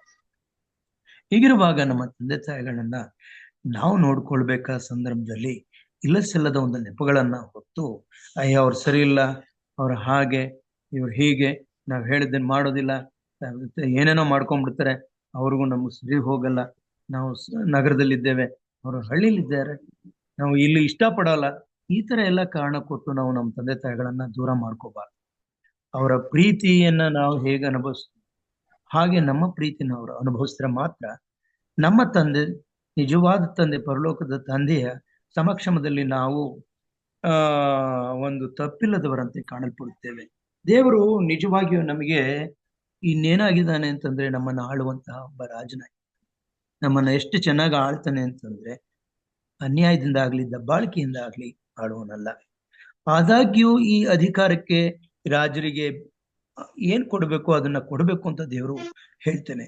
ಯಾಕಂತಂದ್ರೆ ನಮಗೆ ಕಣ್ಣು ಕಾಣುವಂತಹ ಅಲ್ಲ, ನಮ್ಮ ಕಣ್ಣಿಗೆ ಕಾಣುವಂತಹ ನಮ್ಮ ಅಧಿಕಾರಿಗಳು ಅವರಿಗೆ ಒಳಪಡಬೇಕಾಗಿರುವಾಗ ಅವರಿಗೆ ನಾವು ವಿರುದ್ಧವಾಗಿ ಎದುರು ಬೀಳಬಾರ್ದು ಅನ್ನೋದು ಸ್ವಾಮಿ ನಮಗೆ ಹೇಳುವಂತ ಮಾತಾಗಿದೆ. ನಾವು ಇಲ್ಲಿ ಮನುಷ್ಯರ ಮಧ್ಯದಲ್ಲಿರುವಂತಹ ಅಧಿಕಾರಿಗಳಿಗೆ ನಾವು ಒಂದು ಒಳ್ಳೆ ಗೌರವ ಕೊಡ್ಲಿಲ್ಲ, ಅವ್ರಿಗೆ ಒಳಪಟ್ಟು ನಿಲ್ಲಿಲ್ಲ ಅಂದ್ರೆ ಖಂಡಿತವಾಗಿ ಸ್ವಾಮಿ ಹೇಳ್ತಾನೆ, ನೀವು ನನ್ನ ಕಾಣದೇ ಇರುವಂತ ನನಗೆ ಹೇಗೆ ಒಳಪಡ್ತೀರಿ, ನನಗೆ ಯಾವ ರೀತಿ ಗೌರವ ಕೊಡ್ತೀರಿ ಅಂತ ಹೇಳ್ತಾನೆ. ಆದ್ರಿಂದ ಪ್ರಿಯರೇ, ನಮ್ಮ ಸಂಬಂಧಗಳು ದೇವರಲ್ಲಿ ಭದ್ರವಾಗಿರ್ಬೇಕು ಅಂತಂದ್ರೆ ಈ ಲೋಕದಲ್ಲಿರುವಂತಹ ಸಂಬಂಧಗಳನ್ನ ಸರಿಯಾದ ರೀತಿಯಲ್ಲೇ ನಾವು ಅದಕ್ಕೆ ತಕ್ಕದಾದ ಒಂದು ಏನೇನಿದೆ ಯೋಗ್ಯವಾದ ರೀತಿಯಲ್ಲಿ ನಾವು ನಡ್ಕೊಳ್ಬೇಕಾಗಿದೆ. ಅದಕ್ಕೆ ಸ್ವಾಮಿ ಹೇಳ್ತಾನೆ, ಕೈಸರನಿಗೆ ಕೊಡ್ಬೇಕಾದನ್ನ ಕೈಸರನಿಗೆ ಕೊಡ್ರಿ, ದೇವ್ರು ಕೊಡ್ಬೇಕಾದನ್ನ ದೇವ್ರು ಕೊಡ್ರಿ ಅಂತ. ಕೈಸರನಿಗೆ ಕೊಡ್ಬೇಕಾಗಿಲ್ಲ, ಅವನೇನು ದೇವ್ರು ಮಾತ್ರ ಕೊಡ್ರಿ ಅಂತ ಸ್ವಾಮಿ ಹೇಳಿಲ್ಲ. ಆದ್ರಿಂದ ನಾವಿಲ್ಲಿ ಹೇಳ್ಬೇಕು ಅಂತಂದ್ರೆ ನಮ್ಮ ಅಧಿಕಾರಿಗಳಿಗೆ ನಾವೇನೇನ್ ಕೊಡ್ಬೇಕೋ, ನಾವೇನು ನಮ್ಮ ಸರ್ಕಾರಕ್ಕೆ ನಾವೇನ್ ಕಟ್ಬೇಕೋ, ತೆರಿಗೆ ಇರ್ಬೋದು, ಇನ್ನೊಂದು ಇರ್ಬೋದು, ವಂಚಿಸದೆ ಅಡ್ಡ ಮಾರ್ಗಗಳನ್ನ ಹಿಡಿಯದೆ ನಾವು ಒಳ್ಳೆ ಸಂಬಂಧವನ್ನ ಇಟ್ಕೊಳ್ಬೇಕು. ನಾವು ಒಳ್ಳೆ ಸಂಬಂಧ ಅಂತಂದ್ರೆ ಅವರು ಒಂದು ವೇಳೆ ನಮಗೆ ತಪಾಸಣೆ ಮಾಡಿದಾಗಲೋ ಅಥವಾ ನಮ್ಮನ್ನ ತನಿಖೆ ಮಾಡಿದಾಗ ನಾವು ಯಾವ್ದು ತಪ್ಪಿತಸ್ಥರಾಗಿ ನಿಲ್ಬಾರ್ದು ಪ್ರಿಯರೇ. ಇದು ತಾನೇ ನಾವು ನಿಜವಾಗಿ ನಡ್ಕೊಳ್ಬೇಕಾದ್ದು. ಯಾಕಂದ್ರೆ ನಮಗೆ ಕೊಡುವಂತಹ ಅಥವಾ ನಮ್ಮ ಒಳ್ಳೆತನಕ್ಕೆ ಅಥವಾ ನಮ್ಮ ಪ್ರಾಮಾಣಿಕತೆಗೆ ನಮಗೆ ನಿಜವಾಗಿಯೂ ಇಲ್ಲಿ ಒಂದ್ ವೇಳೆ ಅದಕ್ಕೆ ಪ್ರತಿಫಲ ಸಿಗದೆ ಹೋಗ್ಬೋದು, ಆದ್ರೆ ದೇವರಿಂದ ಮಾತ್ರ ನಾವು ಪ್ರತಿಫಲವನ್ನು ಹೊಂದ್ಕೊಳ್ತೇವೆ. ದೇವರು ಪ್ರತಿಯೊಂದನ್ನು ಆತನು ಗಮನಿಸುವಾಗ, ಪ್ರತಿಯೊಂದಕ್ಕೂ ಆತನು ಸದುತ್ತರವನ್ನು ದಯಪಾಲಿಸುವಾಗ ಅಥವಾ ಪ್ರತಿಫಲವನ್ನು ಕೊಡುವಾಗ ನಾವು ನಿರಾಶೆ ಹೊಂದಬೇಕಾಗಿಲ್ಲ. ಮಾತ್ರವಲ್ಲದೆ ದೇವರು ತನ್ನನ್ನ ತಾನು ನಮಗೆ ಸ್ನೇಹಿತ ಅಂತ ಕರೀತಾರೆ. ಅಬ್ರಹಾಮನನ್ನ ಸ್ನೇಹಿತ ಅಂತ ಕರ್ಕೊಳ್ತಾರೆ. ಆದ್ರಿಂದ ಸ್ನೇಹಿತನ ಒಂದು ಸ್ಥಾನದಲ್ಲಿ ಸ್ವತಃ ದೇವರೇ ನಮ್ಮ ಸ್ನೇಹಿತರುಗಳನ್ನ ನಾವು ಯಾವ ರೀತಿ ಇವತ್ತು ಇಟ್ಕೊಂಡಿದ್ದೇವೆ, ನಮ್ಮ ಸ್ನೇಹವನ್ನ ಯಾವ ರೀತಿ ಕಾಪಾಡ್ಕೊಂಡಿದ್ದೇವೆ. ನಾವು ಯಾವಾಗ್ಲೂ ಸುಮ್ನೆ ಈ ಬಂದಾಗ ಯಾವುದೋ ಸಂದರ್ಭಗಳಲ್ಲಿ ಅವ್ರನ್ನ ಜ್ಞಾಪಿಸ್ಕೊಳ್ತೇವೆ, ಇಲ್ಲ ವಿಶ್ ಮಾಡಿ ನಾವು ಅಲ್ಲಿಂದ ಹೊರಟೋಗ್ತೇವೆ. ಆ ರೀತಿಯೆಲ್ಲ ನಮ್ಮ ಸ್ನೇಹವನ್ನ ನಾವು ಗಟ್ಟಿಗೊಳಿಸ್ಕೊಳ್ಬೇಕಾಗಿದೆ. ಯಾಕಂತಂದ್ರೆ ಸ್ನೇಹಿತರು ನಮ್ಗೆ ಏಕಾಏಕಿ ನಮಗೆ ವಿರೋಧವಾಗಿ ನಿಲ್ಲೋದಿಲ್ಲ. ಅನ್ಯರು ಎಷ್ಟೋ ಜನರು ಸ್ನೇಹಿತರಾಗಿರ್ತಾರೆ, ಅವರಿಗೆ ನಾವು ದೇವರ ವಾಕ್ಯಗಳನ್ನ ಹೇಳ್ಕೊಡುವಾಗ ಅವರು ಸಮಾಧಾನದಿಂದ ಕೇಳ್ಬೋದು, ಇಲ್ಲಾಂದ್ರೆ ಕೇಳದೆ ಹೋಗ್ಬೋದು. ಆದ್ರೆ ಏಕಾಏಕಿ ನೀವು ನಮ್ಮನ್ನ ಕನ್ವರ್ಟ್ ಮಾಡಕ್ ಬಂದಿದ್ದೀರಾ ಅಥವಾ ನೀವು ನಿಮ್ಮ ದೇವರನ್ನ ಮಾತ್ರ ಹೆಚ್ಚಿಸ್ಕೊಳಕ್ ಬಂದಿದ್ದೀರಿ ಅಂತ ಹೇಳಿ ನಮ್ಮನ್ನ ದೂರ ಆಗೋದಿಲ್ಲ. ಯಾಕಂದ್ರೆ ಸ್ನೇಹಿತರಿಗೆ ಒಂದು ಪ್ರೀತಿ ಅನ್ನೋದಿರ್ತದೆ. ಸ್ನೇಹಿತರ ಮಧ್ಯದಲ್ಲಿ ಒಂದು ಮೈತ್ರಿ, ಒಂದು ಬಾಂಧವ್ಯ ಇದ್ದೇ ಇರ್ತದೆ. ಈ ಬಾಂಧವ್ಯದವನ್ನ ನಾವು ಯಾತಕ್ಕೆ ಬಳಸ್ಕೋಬೇಕು ಅಂತಂದ್ರೆ ದೇವರ ಒಂದು ಸ್ವಾರ್ಥೆಯನ್ನ ಸಾರುವುದಕ್ಕೋಸ್ಕರ ನಾವು ಈ ಬಾಂಧವ್ಯವನ್ನ ಬಳಸ್ಕೊಳ್ಬೇಕಾಗಿದೆ. ಬಾಂಧವ್ಯ ಇಲ್ಲದೆ ನೇರವಾಗಿ ನಾವು ಹೇಳುವಂತವ್ರಾದ್ರೆ ನಾವು ನೀತಿಯ ಉಪದೇಶಕರಾಗ್ತೀವಿ. ನೀತಿಯನ್ನು ಉಪದೇಶ ಮಾಡೋರು ತುಂಬಾ ಜನ ಸಿಗ್ತಾರೆ, ಮತ್ತೆ ತುಂಬಾ ಗ್ರಂಥಗಳು ಸಿಗ್ತವೆ. ಎಲ್ಲಾ ಗ್ರಂಥಗಳು ನೀತಿಯನ್ನು ಉಪದೇಶ ಮಾಡ್ತವೆ, ಅದರಿಂದ ಪ್ರಯೋಜನ ಆಗಲ್ಲ. ಆದ್ರೆ ಯೇಸು ಕ್ರಿಸ್ತನಂತಹ ನಮ್ಮನ್ನ ಕೊಂಡ್ಕೊಂಡು ತನ್ನ ಸ್ವರಕ್ತದಿಂದ ನಮ್ಮನ್ನು ಕೊಂಡ್ಕೊಂಡು ನಮ್ಮ ರಕ್ಷಣೆ ಮಾಡುವಂತಹ ಒಂದು ಸಂದರ್ಭ ಇರೋದು ಯೇಸು ಕ್ರಿಸ್ತನ ವಿಷಯದಲ್ಲಿ ಮಾತ್ರ. ಇದನ್ನ ಅವರಿಗೆ ಹೇಳ್ಕೊಡ್ಬೇಕಾದ್ರೆ ನಮ್ಮಲ್ಲಿ ತಾಳ್ಮೆ ಬೇಕು. ಎಲ್ಲದಕ್ಕಿಂತಲೂ ಸ್ನೇಹವನ್ನ ಉಳಿಸ್ಕೊಂಡು ಹೋಗಿರ್ಬೇಕು. ಸ್ನೇಹವನ್ನ ಮುರ್ಕೊಂಡು ನಾವು ಒಳ್ಳೆ ಕ್ರೈಸ್ತರಾಗ್ತೇವೆ, ನಾವು ಒಳ್ಳೆಯವರಾಗಿದ್ದೇವೆ, ನಾವು ನಿಮ್ಗಿಂತ ಶ್ರೇಷ್ಠವಾದ ಜೀವನ ಮಾಡ್ತಾ ಇದ್ದೇವೆ, ನೀವಾದ್ರೂ ಆ ರೀತಿ ಮಾಡ್ತಾ ಇಲ್ಲ ಅಂತ ನಾವು ಅಂದ್ಕೊಳ್ಬಹುದು. ಅದಕ್ಕೆ ನಾವು ಒಂದು ವಾಕ್ಯ ಏನು ಹೇಳ್ತದೆ ಅಂತಂದ್ರೆ, ನಾವು ನೀತಿವಂತರಾಗಿ ನಡ್ಕೊಳ್ಳೋದು ದೊಡ್ಡದಲ್ಲ, ಇನ್ನೊಬ್ರು ನೀತಿವಂತರಾಗಿ ನಡಿಲಿಕ್ಕೆ ಬೇಕಾದಂತ ಸಹಾಯ ನಮ್ಮಿಂದ ದೊರಕಬೇಕಾಗಿದೆ. ಹಾಗೆ ನಮ್ಮಿಂದ ಸಹಾಯ ದೊರಕ್ತಾ ಇಲ್ಲ, ಬರೀ ಅಡೆತಡೆಗಳೇ ಉಂಟಾಗ್ತಾ ಇವೆ ಅಂತ ಹೇಳಿದ್ರೆ ನಾವು ಜನರನ್ನ ದೇವರಿಂದ ದೂರ ಮಾಡ್ತಾ ಇದ್ದೇವೆ ಅಂತ. ದೇವರ ಜೊತೆ ಕೆಲಸಗಾರರಾಗಿದ್ದೇವೆ. We are fellow workers with God in the work of salvation. ಅಂದ್ರೆ ರಕ್ಷಣೆಯ ಒಂದು ಯೋಜನೆಯ ಅಥವಾ ರಕ್ಷಣೆಯ ಒಂದು ಕಾರ್ಯದಲ್ಲಿ ನಾವು ದೇವರ ಜೊತೆ ಕೆಲಸಗಾರರಾಗಿರುವಾಗ ನಾವು ದೇವರು ಹೇಳಿದ ರೀತಿಯಲ್ಲಿ ನಮ್ಮ ಬಾಂಧವ್ಯವನ್ನ, ನಮ್ಮ ಸಂಬಂಧಗಳನ್ನ, ನಮ್ಮ ಸ್ನೇಹವನ್ನ, ನಮ್ಮ ಪ್ರೀತಿಯನ್ನ, ಒಡನಾಟವನ್ನ ಇಟ್ಟುಕೊಳ್ಬೇಕಾಗಿದೆ. ಇದನ್ನ ನಾವು ಮರಿಬಾರ್ದು. ದೇವರು ಸೇವಕನಾಗಿಯೂ ತನ್ನನ್ನ ತಾನು ಗುರುತಿಸ್ಕೊಳ್ತಾನೆ. ಅವನು ಹೇಳ್ತಾನೆ, ನಾವು ಮನುಷ್ಯ ಕುಮಾರನು ಸೇವೆ ಮಾಡಿಸ್ಕೊಳ್ಲಿಕ್ಕೆ ಬರಲಿಲ್ಲ, ಆದ್ರೆ ಸೇವೆ ಮಾಡುವುದಕ್ಕೋಸ್ಕರವು ಅನೇಕರನ್ನ ಇದು ಉಳಿಸ್ಕೊಳ್ಳುವುದಕ್ಕೋಸ್ಕರ ಈಡುಕೊಡುವುದಕ್ಕೂ ಮನುಷ್ಯ ಕುಮಾರನು ಬಂದನು ಅಂತ ಹೇಳುವಾಗ, ನಿಜವಾಗಿಯೂ ದೇವರೇ ಸೇವಕನಾಗಿ ನಮ್ಮ ಜೊತೆ ನಿಲ್ತಾನೆ. ಅದನ್ನ ನಾವು ಕಂಡಿದ್ದೇವೆ. ದೇವರ ಸೇವಕನಂತೆ ತಾನು ಎದ್ದು ತನ್ನ ಶಿಷ್ಯರ ಕಾಲುಗಳನ್ನ ತೊಳೆದು ನಾವು ನೋಡಿದ್ದೇವೆ. ನಿಜವಾಗಿಯೂ ಸೇವಕರಲ್ಲಿ ಸೇವಕನಂತೆ ನಮಗೆ ಕೆಲಸ ಆತನು ನಮ್ಮನ್ನ ಸೇವಿಸುವನಾಗಿದ್ದಾನೆ, ನಮಗೆ ಸಹಾಯ ಕೊಡುವನಾಗಿದ್ದಾನೆ. ನಮಗೆ ಯಾರಾದ್ರೂ ನಮಗೆ ಒಂದು ಕಾರಣ ಹೇಳಿ ಅಥವಾ ಇನ್ನೇನಾದ್ರೂ ಹೇಳಿ ದೂರ ಹೋಗ್ಬೋದು, ಇಲ್ಲ ಸರ್ ಇವತ್ತು ನಮ್ಗೆ ಬರ್ಲಿಕ್ಕಾಗಲ್ಲ, ನನಗೆ ಹಾಗಿದೆ ಹೀಗಿದೆ ಅಂತ ಹೇಳ್ಬೋದ್ರೆ, ನಮ್ಮ ಈ ಸೇವಕನು ನಮ್ಮ ಸ್ನೇಹಿತನೇ ಆಗಿರೋದ್ರಿಂದ ನಮ್ಗೆ ಯಾವಾಗ್ಲೂ ದೊರಕುವನಾಗಿದ್ದಾನೆ. ಆದ್ರಿಂದ ನಮ್ಮ ಸ್ನೇಹಿತರನ್ನ, ನಮ್ಮ ಅಡಿಯಲ್ಲಿ ಕೆಲಸ ಮಾಡುವಂತಹ ಆಳುಗಳನ್ನ ನಾವು ಆಳುಗಳಾಗಿ ಕಾಣಬಾರ್ದು ಅಂತ ಎಫೆಸದಲ್ಲಿ ನಮಗೆ ಸ್ವಾಮಿ ಹೇಳ್ತಾನೆ. ಯಾಕಂತಂದ್ರೆ ನಾವೇ ದೇವರಿಗೆ ಸೇವಕರು, ದೇವರಿಗೆ ದಾಸರಾಗಿರುವುದರಿಂದ ನಮ್ಮ ಕೈ ಕೆಳಗಿರುವಂತವ್ರನ್ನ ದಾಸರಂತೆ ನಡೆಸ್ಕೊಳ್ಬಾರ್ದು ಅಂತ ಹೇಳ್ತಾನೆ ಸ್ವಾಮಿ. ಎಂತ ಒಂದು ನೋಡಿ, ತಾನೇ ಸೇವಕನಾಗಿ ನಮಗೆ ಪ್ರಾಮಾಣಿಕವಾದ ರೀತಿಯಲ್ಲಿ ನಂಬಿಗಸ್ತನಾಗಿರೋದ್ರಿಂದ ಆತನು ನಮಗೆ ಯಾವಾಗ್ಲೂ ಸಹಾಯ ಮಾಡುವಂತವನಾಗಿರ್ತಾನೆ, ನಮ್ಮ ನೆರವಿಗೆ ಧಾವಿಸಿ ಬರ್ತಾನೆ. ಆದ್ರೆ ಇನ್ನೊಬ್ಬ ಸೇವಕನನ್ನ ನೀನು ಸೇವಕನಾಗಿ ಕಾಣ್ಕೊಂಡ್ಬೇಡಪ್ಪ, ಸಹೋದರನಾಗಿ ಕಾಣ್ಕೊ ಅಂತ ಹೇಳ್ತಾನೆ. ಯೇಸು ಸ್ವಾಮಿ ತನ್ನನ್ನ ತಾನು ನಮಗೆ ಸಹೋದರನಾಗಿ ಮಾಡ್ಕೊಂಡು, ಹೇಗಂತಂದ್ರೆ ನಮ್ಮ ಹಿರಿಯ ಅಣ್ಣ ಆತ ಅಂತ ನಮ್ಗೆ ವಾಕ್ಯ ಹೇಳುತ್ತೆ. ಪ್ರಿಯರೇ, ಹಿರಿಯ ಅಣ್ಣನ ಜೊತೆ ನಾವು ಒಳ್ಳೆಯ ಸಂಬಂಧವನ್ನ ಇಟ್ಕೊಳ್ಬೇಕಾಗಿದೆ. ನಾವು ಎಷ್ಟೋ ಜನರು ಅಣ್ಣ ತಮ್ಮದ್ರು ನಮ್ಮ ಸಂಬಂಧಗಳನ್ನ ಮುರ್ಕೊಂಡ್ಬಿಟ್ಟಿದ್ದೇವೆ. ಇವತ್ತು ಅಣ್ಣ ತಮ್ಮದ್ರು ಒಬ್ಬರಿಗೊಬ್ರು ಆಗ್ತಾ ಇಲ್ಲ. ಒಬ್ರು ದೇವರ ಸನ್ನಿಧಾನದಲ್ಲಿದ್ರೆ ಇನ್ನೊಬ್ರು ಇನ್ನೆಲ್ಲೋ ಇರ್ತಾರೆ. ದೇವರ ಸನ್ನಿಧಾನದಲ್ಲಿ ಇರುವಂತವನು ತಮ್ಮನಿಗೋಸ್ಕರ, ಅಣ್ಣನಿಗೋಸ್ಕರ ಪ್ರಾರ್ಥನೆ ಮಾಡ್ತಲ್ಲ. ಇವತ್ತು ತನ್ನ ಒಂದು ಏನು ತಾನಿಗೆ ಒಳ್ಳೇದಾಗ್ಬೇಕು ಅನ್ನೋ ಕಾರಣಕ್ಕೋಸ್ಕರ ಆತನ ದೇವರ ಹತ್ರ ಬರ್ತಾ ಇದ್ದಾನೆ. ಬೇರೆ ನಮ್ಮ ಒಳ್ಳೇದಾಗಲಿಕ್ಕೋಸ್ಕರ ನಾವು ದೇವರ ಹತ್ರ ಬರುವಂತ ಅವಶ್ಯಕತೆನೇ ಇಲ್ಲ. ನಾವು ಇನ್ನೊಬ್ರಿಗೆ ಒಳ್ಳೇದ್ ಮಾಡ್ತಾ ಹೋದ್ರೆ, ಇನ್ನೊಬ್ಬರಿಗೋಸ್ಕರ ನಾವು ದೇವರಲ್ಲಿ ಬೇಡ್ತಾ ಹೋದ್ರೆ, ನಿಜವಾಗಿ ದೇವರು ನಮ್ಗೆ ಒಳ್ಳೇದ್ ಮಾಡ್ತಾನೆ. ನಾವು ಯಾವಾಗ್ಲೂ ನಮ್ಮ ಬಗ್ಗೆನೇ ನಾವು ಯಾವಾಗ್ಲೂ ತುಂಬಾ ಆಸಕ್ತರಾಗಿರ್ಬಾರ್ದು. ನಾವು ಇನ್ನೊಬ್ಬರ ಬಗ್ಗೆ ಆಸಕ್ತರಾಗಿರ್ಬೇಕು. ಇನ್ನೊಬ್ಬರ ಬಗ್ಗೆ ನಾವು ಕಳಕಳಿಯುಳ್ಳವರಾಗಿರ್ಬೇಕು. ಇನ್ನೊಬ್ಬರ ವಿಷಯದಲ್ಲಿ ನಾವು ಕಾಳಜಿ ಉಳ್ಳವರಾಗಿರ್ಬೇಕು. ಅಯ್ಯೋ ಅವ್ರಿಗೆ ಹಿಂಗಾಗೋಯ್ತು, ಅವ್ರಿಗೆ ಹಾಗಾಗೋಯ್ತು ಅನ್ನೋದು ಗೊತ್ತಿರ್ಬೇಕು. ನಮ್ಮ ಜೊತೆ ಪ್ರಯಾಣಿಕರ ವಿಷಯದಲ್ಲಿ ನಾವು ಕಾಳಜಿ ಉಳ್ಳವರಾಗಿರ್ಬೇಕು. ನಮ್ಮ ಸಂಸ್ಥೆಗಳಲ್ಲಿ ನಮ್ಮ ಜೊತೆ ಕೆಲಸ ಮಾಡ್ತಾ ಇರೋರಿಗೆ ಏನಾದ್ರೂ ಒಂದು ಅವ್ರ ಕಷ್ಟ ಒದಗಿದ ಪಕ್ಷದಲ್ಲಿ ಅವರಿಗೆ ಸಮಾಧಾನ ಹೇಳಿ ಒಂದು ಒಳ್ಳೆಯ ಮಾತುಗಳಿಂದ ಅವ್ರನ್ನ ಧೈರ್ಯಪಡಿಸಲಿಲ್ಲ ಅಂದ್ರೆ ನಾವಿದ್ದು ಕೂಡ ಏನು ಪ್ರಯೋಜನ ಆಗಲ್ಲ. ದೇವರು ನಮ್ಮನ್ನ ಉಪಯೋಗಿಸ್ತಾ ಇಲ್ಲ ಅಂತ ಅರ್ಥ ಮಾಡ್ಕೋಬೇಕು. ಅದಷ್ಟೇ ಮಾತ್ರ ಅಲ್ಲ, ನಾವು ಒಂದು ಸಮೀಪ ಬಂಧುವಾಗಿರ್ಬೇಕು. ನಮ್ಮ ಸಮೀಪ ಬಂಧು ಯಾರು ಅಂದ್ರೆ ಯೇಸು ಕ್ರಿಸ್ತನೇ. ಸ್ವತಃ ಯೇಸು ಕ್ರಿಸ್ತ ನಮ್ಮ ಸಮೀಪ ಬಂಧು. ಯಾವ ರೀತಿ ಸಮೀಪ ಬಂಧುವಾಗಿ ಒಬ್ಬ ವ್ಯಕ್ತಿಯನ್ನ ಸಾಲದಿಂದ ಬಿಡಿಸ್ಬೇಕಾದ ಒಂದು ಬದ್ಧತೆ ಅವನಿಗಿರ್ತದೋ, ಒಂದು ಜವಾಬ್ದಾರಿ ಅವನಿಗಿರ್ತದೋ, ಅದೇ ರೀತಿ ನಾವು ಸಮೀಪ ಬಂಧುವಾಗಿ ನಮ್ಮ ಕಣ್ಣುಗಳನ್ನ ಮುಚ್ಕೊಳ್ಬಾರ್ದು.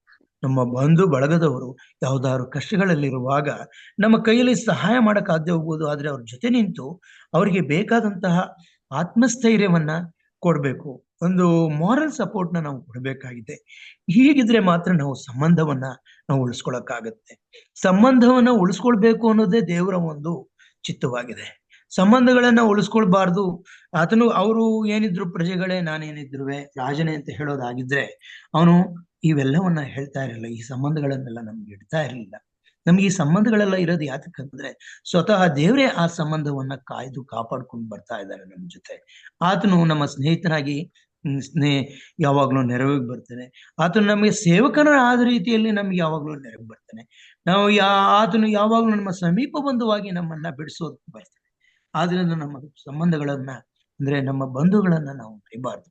ನಾವು ಯಾವುದೋ ಒಂದು ವಿಷಯಗಳನ್ನ ನೆನಪಲ್ಲಿ ಇಟ್ಕೊಂಡು ಅಯ್ಯೋ ನಮ್ಮ ತಂದೆ ತಾಯಿಗಳಿಗೆ ಇವರು ಇಂಥ ದೊಡ್ಡ ದ್ರೋಹ ಮಾಡಿದ್ರು, ಕಷ್ಟ ಕೊಟ್ಟಿದ್ರು, ಅವರನ್ನ ಇಲ್ಲದಂತೆ ಇವರು ಕಾಡಿದ್ರು ಅಂತ ಹೇಳ್ಕೊಂಡು ಹಳೆಯ ಒಂದು ದ್ವೇಷಗಳನ್ನ ನಾವು ಇಟ್ಕೊಳ್ಳೋದಾದ್ರೆ ನಮ್ಮಲ್ಲಿ ಸ್ವಾಮಿ ಹೇಳ್ತಾನೆ, ನಾವು ನೂತನ ಸೃಷ್ಟಿಗಳಾಗೋದಕ್ಕೆ ಸಾಧ್ಯ ಇಲ್ಲ.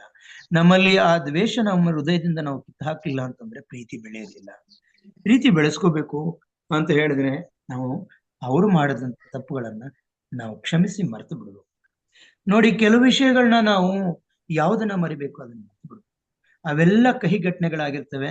ಕಹಿ ಘಟನೆಗಳನ್ನ ಮತ್ತೆ ಮತ್ತೆ ಜ್ಞಾಪಿಸ್ಕೊಳ್ಳೋದ್ರಿಂದ ಏನಾಗುತ್ತೆ, ಈ ದ್ವೇಷ ಅನ್ನೋದು ನಮ್ಮ ಹೃದಯದಲ್ಲಿ ಉಳಿದು ಹೋಗುತ್ತೆ. ಆದ್ರಿಂದ ಪ್ರಿಯರೇ, ಯಾವಾಗ್ಲೂ ಒಬ್ಬ ವ್ಯಕ್ತಿಯಲ್ಲಿ ಒಳ್ಳೆಯದೇನಿದೆ ಆ ಭಾಗವನ್ನ ನಾವು ಹೆಚ್ಚಾಗಿ ಗಮನಿಸಬೇಕಾಗಿದೆ. ನಾವು ತೀಡುವಾಗ ಮಕ್ಕಳಲ್ಲಿ ಯಾವ ರೀತಿ ಕಳೆ ಅನ್ನೋದನ್ನ ನಾವು ಕಿತ್ತು ಹಾಕ್ಬೇಕು, ಬೆಳೆಯನ್ನ ನಾವು ಪೋಷಿಸ್ಬೇಕು, ಹಾಗೆ ಮಕ್ಕಳಲ್ಲಿ ಕೆಟ್ಟದನ್ನ ನಾವು ಕಿತ್ತು ಹಾಕಿ ಬೆಳೆಯನ್ನ ಪೋಷಿಸ್ಬೇಕು. ಮಕ್ಕಳು ಹೇಳುವಾಗ ನಾವು ಕೂಡ ಕೆಟ್ಟದನ್ನ ಬಿಟ್ಟು ಒಳ್ಳೆಯದನ್ನ ಹಿಡ್ಕೊಳ್ಬೇಕು. ಇದು ತಾನೇ ಸಂಬಂಧವನ್ನ ಬೆಳೆಸುವಂತಹ ಒಂದು ಸಂದರ್ಭಗಳಾಗಿರ್ತವೆ.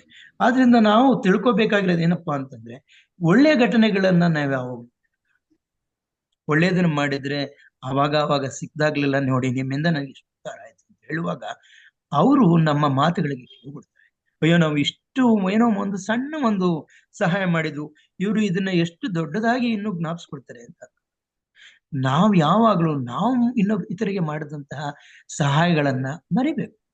ನಾನು ಹಾಗೆ ಮಾಡಿದ್ದೇನೆ, ನಾನು ಹೀಗೆ ಮಾಡಿದ್ದೇನೆ, ಎಷ್ಟು ಮಾಡಿದ್ದೇನೆ ಗೊತ್ತಾ, ನನಗೆ ಇರೋದನ್ನ ಕೊಟ್ಟು ಮಾಡಿದ್ದೇನೆ, ಅದನ್ನ ಮರಿಬೇಕು. ಇನ್ನೊಬ್ರು ಕೊಟ್ಟದ್ದನ್ನ ಮರಿಬಾರ್ದು, ಜ್ಞಾಪಕದಲ್ಲಿ ಇಟ್ಕೊಳ್ಬೇಕು. ನೋಡಿ, ಈ ನಮ್ಮ ಸಮಾಜದಲ್ಲಿ ನಮ್ಮನ್ನ ರೇಗಿಸೋರೋ ಅಥವಾ ನಮ್ಮನ್ನ ಚುಚ್ಚೋರೋ ಟೀಕ್ಸೋರೋ ಇದೆಲ್ಲನ ಮಧ್ಯದಲ್ಲಿ ಇರ್ತೇವೆ ನಾವು. ಹಾಗೆ ಒಂದು ಟೀಕೆ ಮಾಡ್ತಾರೆ ಎನ್ನುವಾಗ ಅದನ್ನ ಮನಸ್ಸಿಗೆ ಇಟ್ಕೋಬಾರ್ದು, ಮನಸ್ಸಿಗೆ ಹಚ್ಕೋಬಾರ್ದು, ಹೃದಯಕ್ಕೆ ಹಚ್ಕೊಂಡು ನಾವು ಅವನ ವಿಷಯದಲ್ಲಿ ದ್ವೇಷ ಬೆಳೆಸ್ಕೋಬಾರ್ದು. ನಮ್ಮಲ್ಲಿ ಒಂದು ಸ್ಪೋರ್ಟಿವ್ ಮೈಂಡ್ ಇರಬೇಕು, ವಿನೋದ ಪ್ರವೃತ್ತಿ ಅಂತ. ಆ ವಿನೋದ ಪ್ರವೃತ್ತಿ ಇರಬೇಕು. ನಮ್ಮನ್ನ ಹಾಸ್ಯ ಮಾಡುವಾಗ್ಲೋ ಅಥವಾ ನಮ್ಮನ್ನ ಟೀಕ್ಸುವಾಗ್ಲೋ ಅದನ್ನ ಒಂದು ಸ್ಪೋರ್ಟಿವ್ ಆಗಿ ನಾವು ತಗೊಳ್ಬೇಕು. ಹಾಗಿದ್ರೆ ಮಾತ್ರ ಆ ವ್ಯಕ್ತಿ ಜೊತೆ ನಾವು ಸಂಬಂಧವನ್ನ ಮುಂದುವರಿಸ್ಕೊಂಡು ಹೋಗ್ಲಿಕ್ಕಾಗುತ್ತೆ. ಇಲ್ಲ ಅಂತಂದ್ರೆ ಅದನ್ನೇ ನಾವು ದೊಡ್ಡದಾಗಿ ಮಾಡ್ಕೊಂಡು ಅವನನ್ನು ದ್ವೇಷ ಮಾಡ್ತೇವೆ. ಅದಕ್ಕೆ ಸ್ವಾಮಿ ಏನ್ ಹೇಳ್ತೇನೆ ಅಂತಂದ್ರೆ, ನೀವು ಕ್ಷಮಿಸುವವರಾಗಿರ್ಬೇಕು. ಸ್ವಾಮಿ ಎಷ್ಟು ಸಲ ಕ್ಷಮಿಸ್ಬೇಕು ಅಂದ್ರೆ ಅದಕ್ಕೆ ಲೆಕ್ಕನೇ ಕೊಡಲ್ಲ ಸ್ವಾಮಿ. ಲೆಕ್ಕ ಕೊಡದ್ರೆ ಈ ಕ್ಷಮಿಸ್ಲಿಕ್ಕಾಗತ್ತಾ ನಮ್ಗೆ ಅಂತ ಹೇಳ್ತೇವೆ. ನಿಜವಾಗ್ಲಿ ಖಂಡಿತವಾಗಿ ನಾವೇ ತಪ್ಪು ಮಾಡ್ತಾ ಇರುವಾಗ, ನಾವೇ ಕ್ಷಮೆಗೆ ಒಳಗಾಗ್ಬೇಕಾಗಿರುವಾಗ, ನಾವೇ ಕ್ಷಮೆಯನ್ನ ಕೇಳ್ಕೊಳ್ಳುವಂತಹ ಪರಿಸ್ಥಿತಿ ಇರುವಾಗ, ಇನ್ನೊಬ್ರು ಕ್ಷಮೆ ಕೇಳುವಾಗ ನಾವು ಕ್ಷಮಿಸ್ಲೇಬೇಕು. ಯಾಕಂತಂದ್ರೆ ಹೆಜ್ಜೆ ಹೆಜ್ಜೆಗೂ ನಾವು ತಪ್ಪು ಮಾಡ್ತಾ ಹೋಗ್ತೇವೆ, ಹೆಜ್ಜೆ ಹೆಜ್ಜೆಗೂ ಸರಿಪಡಿಸ್ಕೊಳ್ಳುವ ಪ್ರಯತ್ನ ಮಾಡ್ತಾ ಇರ್ತೇವೆ. ನಮ್ಮ ಜೀವಿತ ಕಾಲವೆಲ್ಲ ಇದು ನಡೀತಾ ಇರ್ತದೆ. ಹಾಗಾಗಿ ಸ್ವಾಮಿ ಹೇಳುವಾಗ, ನಾ ಸಹೋದರ ನೀನ್ ತಪ್ಪು ಮಾಡಿ ಬಂದು ನೀನ್ ಕ್ಷಮೆ ಕೇಳುವಾಗ ನೀನು ಪೂರ್ಣ ಮನಸ್ಸಿನಿಂದ ಕ್ಷಮಿಸ್ಬೇಕು, ಮತ್ತೆ ಅದನ್ನ ಹಿಡಿಬೇಕು. ಸಹೋದರ ಒಂದು ಕ್ಷಮೆ ಕೇಳ್ತಾ ಇದ್ದಾನೆ ಅಂದ್ರೆ ಅದು ನಮಗೆ ದೇವ್ರ ಹತ್ರ ಬರ್ಲಿಕ್ಕೆ ನಮ್ಗೊಂದು ಅವಕಾಶ ಕೊಡ್ತಾ ಇದ್ದಾನೆ. ನಾವು ಅವರ ತಪ್ಪುಗಳನ್ನ ನಾವು ಕ್ಷಮಿಸ್ತಾ ಇದ್ದೇವೆ ಅಂತಂದ್ರೆ ದೇವ್ರು ನಮ್ಮ ಪಾಪಗಳನ್ನು ನಮ್ಮ ತಪ್ಪುಗಳನ್ನ ಕ್ಷಮಿಸ್ಲಿಕ್ಕೆ ಒಂದು ಅವಕಾಶ ಆಗ್ತಾ ಇದೆ ಅಂತ ಅರ್ಥ ಮಾಡ್ಕೊಂಡು. ನೋಡಿ, ನಾವು ಎಷ್ಟೋ ವಿಷಯಗಳಲ್ಲಿ ತಾರತಮ್ಯ ಮಾಡ್ಬಿಡ್ತೇವೆ. ಎಷ್ಟೋ ವಿಷಯದಲ್ಲಿ ನಾವು ಇನ್ನೊಬ್ಬರನ್ನ ವಿಭಿನ್ನವಾಗಿ ಅಥವಾ ಅವನ ವ್ಯತ್ಯಾಸವಾಗಿ ಕಾಡ್ತೇವೆ. ಅವನು ನಮ್ಮವನಲ್ಲ ಅಥವಾ ನಮ್ಮ ಭಾಷೆಯವನಲ್ಲ, ನಮ್ಮ ರಾಜ್ಯದವನಲ್ಲ ಅಂತ ಅಂದ್ಕೊಳ್ತೇವೆ. ನಾವು ಅವನು ಎಷ್ಟೇ ಅನ್ಯನಾಗಿದ್ರು ಅವನು ದೇವರಿಗೆ ಸ್ವಂತ ಅನ್ನೋದನ್ನ ನಾವು ಅರ್ಥ ಮಾಡ್ಕೋಬೇಕು.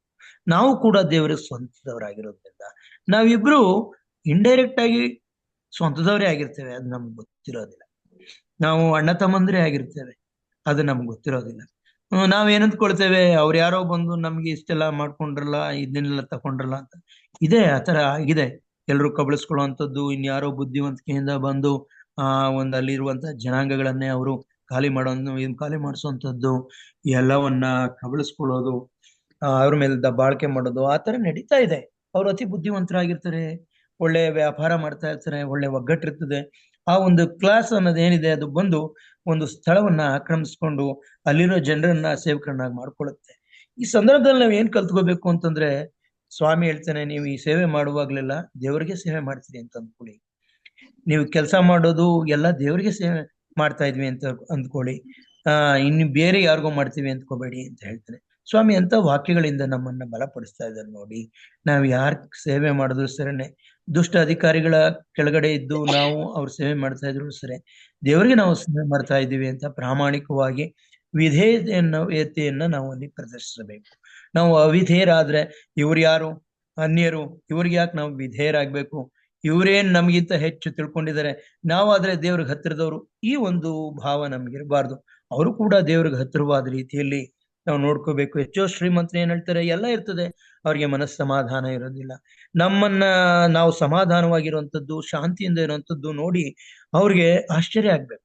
ಏನು ಇವರು ನಮ್ಮಷ್ಟು ಅನುಕೂಲತೆಗಳಿಲ್ಲ, ನಮ್ಮಷ್ಟು ಹಣ ಇಲ್ಲ, ಆಸ್ತಿ ಇಲ್ಲ, ಅಂತಸ್ತಿಲ್ಲ, ಆದಾಗ್ಯೂ ಕೂಡ ಇಷ್ಟು ಸಂತೋಷವಾಗಿರ್ತಾರೆ, ಇಷ್ಟು ಸಮಾಧಾನವಾಗಿರ್ತಾರೆ, ಆರೋಗ್ಯವಾಗಿರ್ತಾರೆ, ಯಾವ ವಿಷಯಗಳಿಗೂ ಇಷ್ಟು ತಳಮಳಗೊಳ್ಳೋದಿಲ್ಲ, ಕಳವಳ ಪಟ್ಕೊಳ್ಳೋದಿಲ್ಲ ಅಂತ ಹೇಳುವಾಗ ಅವರಿಗೆ ದೇವರ ವಾಕ್ಯದ, ದೇವರ ಸಹಾಯ ಎಂಥದ್ದು, ದೇವರು ಎಂಥವನು ಅಂತ ಹೇಳಲಿಕ್ಕೆ, ತಿಳಿಸ್ಕೊಡ್ಲಿಕ್ಕೆ ನಮಗೆ ಒಂದು ಅವಕಾಶಗಳು ಉಂಟಾಗುತ್ತೆ. ಆದ್ರಿಂದ ನಾವು ಕೇವಲ ಯೋಬನ ರೀತಿ ಯೋಬನ ಸ್ನೇಹಿತರ ರೀತಿ ಇರಬಾರ್ದು. ಯೋಬನ ಸ್ನೇಹಿತರು ನಿಜವಾಗಿಯೂ ಆತನ ಜೊತೆ 7 ದಿನಗಳು ಹತ್ತಿದ್ದು, ಅವರು ಅವನ ಜೊತೆ ಶೋಕ ಮಾಡಿದ್ದು ಅದೆಲ್ಲ ಓಕೆ. ನಂತರದಲ್ಲಿ ಅವ್ರಿಗೆ ಏನ್ ಅನಿಸ್ತು, ಯೋಬ ಅಷ್ಟು ದೊಡ್ಡ ಶ್ರೀಮಂತನಾಗಿದ್ದ, ಈಗ ಯಕಶ್ಚಿತ್ ಅವನು ಇಷ್ಟೆಲ್ಲ ಕಳ್ಕೊಂಡಿದ್ದಾನೆ, ಸಾಲದಕ್ಕೆ ಅವನ ಆರೋಗ್ಯವನ್ನ ಕಳ್ಕೊಂಡಿದ್ದಾನೆ, ಅವನು ದೇವರಿಗೆ ವಿರೋಧವಾಗಿರೋದ್ರಿಂದ ದೇವರು ಆತನ ಮೇಲೆ ಸಿಟ್ಟಿಂದ ಇದೆಲ್ಲ ಮಾಡಿದಾನೆ ಅಂತ ಅವರು ಏನ್ ಮಾಡ್ತಾರೆ, ಮೇಲ್ಮೇಲೆ ಅವನನ್ನ ಸಮಾಧಾನ ಪಡಿಸೋ ರೀತಿ ಬಂದು ವಾದ ಮಾಡಿ ವಿವಾದ ಮಾಡಿ ಅವನ ಚುಚ್ಚಲಿಕ್ಕೆ ಹೋಗ್ತಾರೆ. ಅವನು ಮರಗಬೇಕು. ಇನ್ನು ಹೆಚ್ಚಾಗಿ ದೇವ್ರ ವಿಷಯದಲ್ಲಿ ಅವನು, ಅಯ್ಯೋ ಸ್ವಾಮಿ, ನಾನು ಈ ರೀತಿ ಮಾಡ್ಕೊಂಡಾಗಾದ್ರೆ ನಾನು ಇಂಥವನ, ಅಯ್ಯೋ ತಂದೆ ಅಂತ ಹೇಳಿ ದೇವ್ರ ಮುಂದೆ ಅವನು ಶೋಕ ಮಾಡ್ಬೇಕು. ಆ ರೀತಿ ಮಾಡ್ತಾರೆ ಅವ್ರ ಸ್ನೇಹಿತರು. ಆ ರೀತಿ ಸ್ನೇಹಿತರುಗಳಾಗಿರ್ಬಾರ್ದು. ನಾವು ಪ್ರಾಮಾಣಿಕವಾಗಿ ಇನ್ನೊಬ್ಬರ ವಿಷಯದಲ್ಲಿ ಒಂದು ಕಳಕಳಿಯನ್ನ, ಒಂದು ಎಂಪತಿ ಅಂದ್ರೆ ಒಂದು ಸಹತಾಪವನ್ನ ವ್ಯಕ್ತಪಡಿಸ್ಬೇಕು. ಅಂದ್ರೆ ಅದನ್ನೇ ಅವನು ಏನ್ ಹೇಳ್ತಾನೆ, ಅಳುವರ ಸಂಗಡ ಅಳ್ಬೇಕು, ನಾವು ಅಳುವರ ಸಂಗಡ ಅಳ್ಬೇಕು, ನಗುವರ ಸಂಗಡ ನಗಬೇಕು. ಅಂದ್ರೆ ಯಾರು ಸಂತೋಷದಲ್ಲಿ ಇರ್ತಾರೋ ಅವರ ಸಂತೋಷದಲ್ಲಿ ನಾವು ಪಾಲ್ಗೊಳ್ಬೇಕು. ನಮ್ದೇ ಆದ ಒಂದು ದುಃಖ ಇರ್ತದೆ ಅನ್ನೋ ಕಾರಣಕ್ಕೋಸ್ಕರ ನೀವು ನಮ್ಮ ಜೊತೆ ದುಃಖ ಪಡ್ರಿ ಅನ್ಬಾರ್ದು. ಅವ್ರು ಸಂತೋಷವಾಗಿರ್ತಾರೆ, ನಾವು ದೇವರಲ್ಲಿ ಸಂತೋಷಿಸಬೇಕಾಗಿರೋದ್ರಿಂದ, ಕರ್ತನಲ್ಲಿ ಯಾವಾಗಲೂ ಸಂತೋಷ ಪಡ್ಬೇಕಾಗಿರೋದ್ರಿಂದ ಸಂತೋಷಿಸುವರ ಸಂಗಡದಲ್ಲಿ ನಾವು ಸಂತೋಷ. ಅವರು ದುಃಖವಾಗಿರ್ತಾರೆ, ನಮ್ಗೆ ಎಷ್ಟೇ ಸಂತೋಷ ಇದ್ದಾಗ್ಯೂ ಸಹ ನಮ್ಮ ಬಂಧು ಬಾಂಧವರು, ನಮ್ಮ ನೆರೆಹೊರೆಯವರು, ಸ್ನೇಹಿತರು ದುಃಖದಲ್ಲಿರುವಾಗ ನಮ್ಮ ಸಂತೋಷವನ್ನ ಮರೆತು ದುಃಖವನ್ನ ನಾವು ಅನುಭವಿಸ್ತೀವಿ. ಅವಾಗ ತಾನೇ ಅವನ್ನ ಹೇಳಿದಾಗೆ, ನಗುವರ ಸಂಗಡ ನಗ್ರಿ, ಅಳೋರ್ ಸಂಗಡ ಅಳ್ರಿ. ಯಾರ್ಯಾರು ಏನೇನಾಗಿದ್ದಾರೋ ಅವರ ಮಟ್ಟಕ್ಕೆ ನಾವು ಇಳಿಬೇಕಾಗುತ್ತೆ. ಆದ್ರೆ ಲೋಕದ ಒಂದು ಸ್ನೇಹ ಏನಾಗಿದೆ, ಇಹಲೋಕದ ಸ್ನೇಹ ಯಾವಾಗ್ಲೂ ನಮ್ಮನ್ನ ದೇವರಿಗೆ ವಿರೋಧವನ್ನಾಗಿ ಮಾಡುತ್ತೆ. ಆ ತರದ ಸ್ನೇಹವನ್ನ ನಾವು ಮಾಡೋದಲ್ಲ. ಲೋಕದ ಸ್ನೇಹ ಬೇರೆ, ನಮ್ಮ ಸಂಬಂಧವನ್ನ ಗಟ್ಟಿಗೊಳಿಸ್ಕೊಳ್ಳೋದು ಬೇರೆ. ಲೋಕ ಸಂಬಂಧ ಅಂತಂದ್ರೆ ಇಹ ಲೋಕದಲ್ಲಿರುವಂತಹ ಈ ಮೆಟೀರಿಯಲ್ಸ್ ಏನಿದೆ, ಆ ಒಂದು ಪ್ಲೆಜರು ಅಥವಾ ವಸ್ತುಗಳನ್ನ ಆಶೆ ಮಾಡಿ ನಮ್ಮ ಸಂಬಂಧವನ್ನ ಮುರ್ಕೊಳ್ಳೋದು, ಇದು ಲೋಕವನ್ನ ನಾವು ಹೆಚ್ಚಿಗೆ ಪ್ರೀತಿ ಮಾಡುವಂತದ್ದಾಗಿದೆ.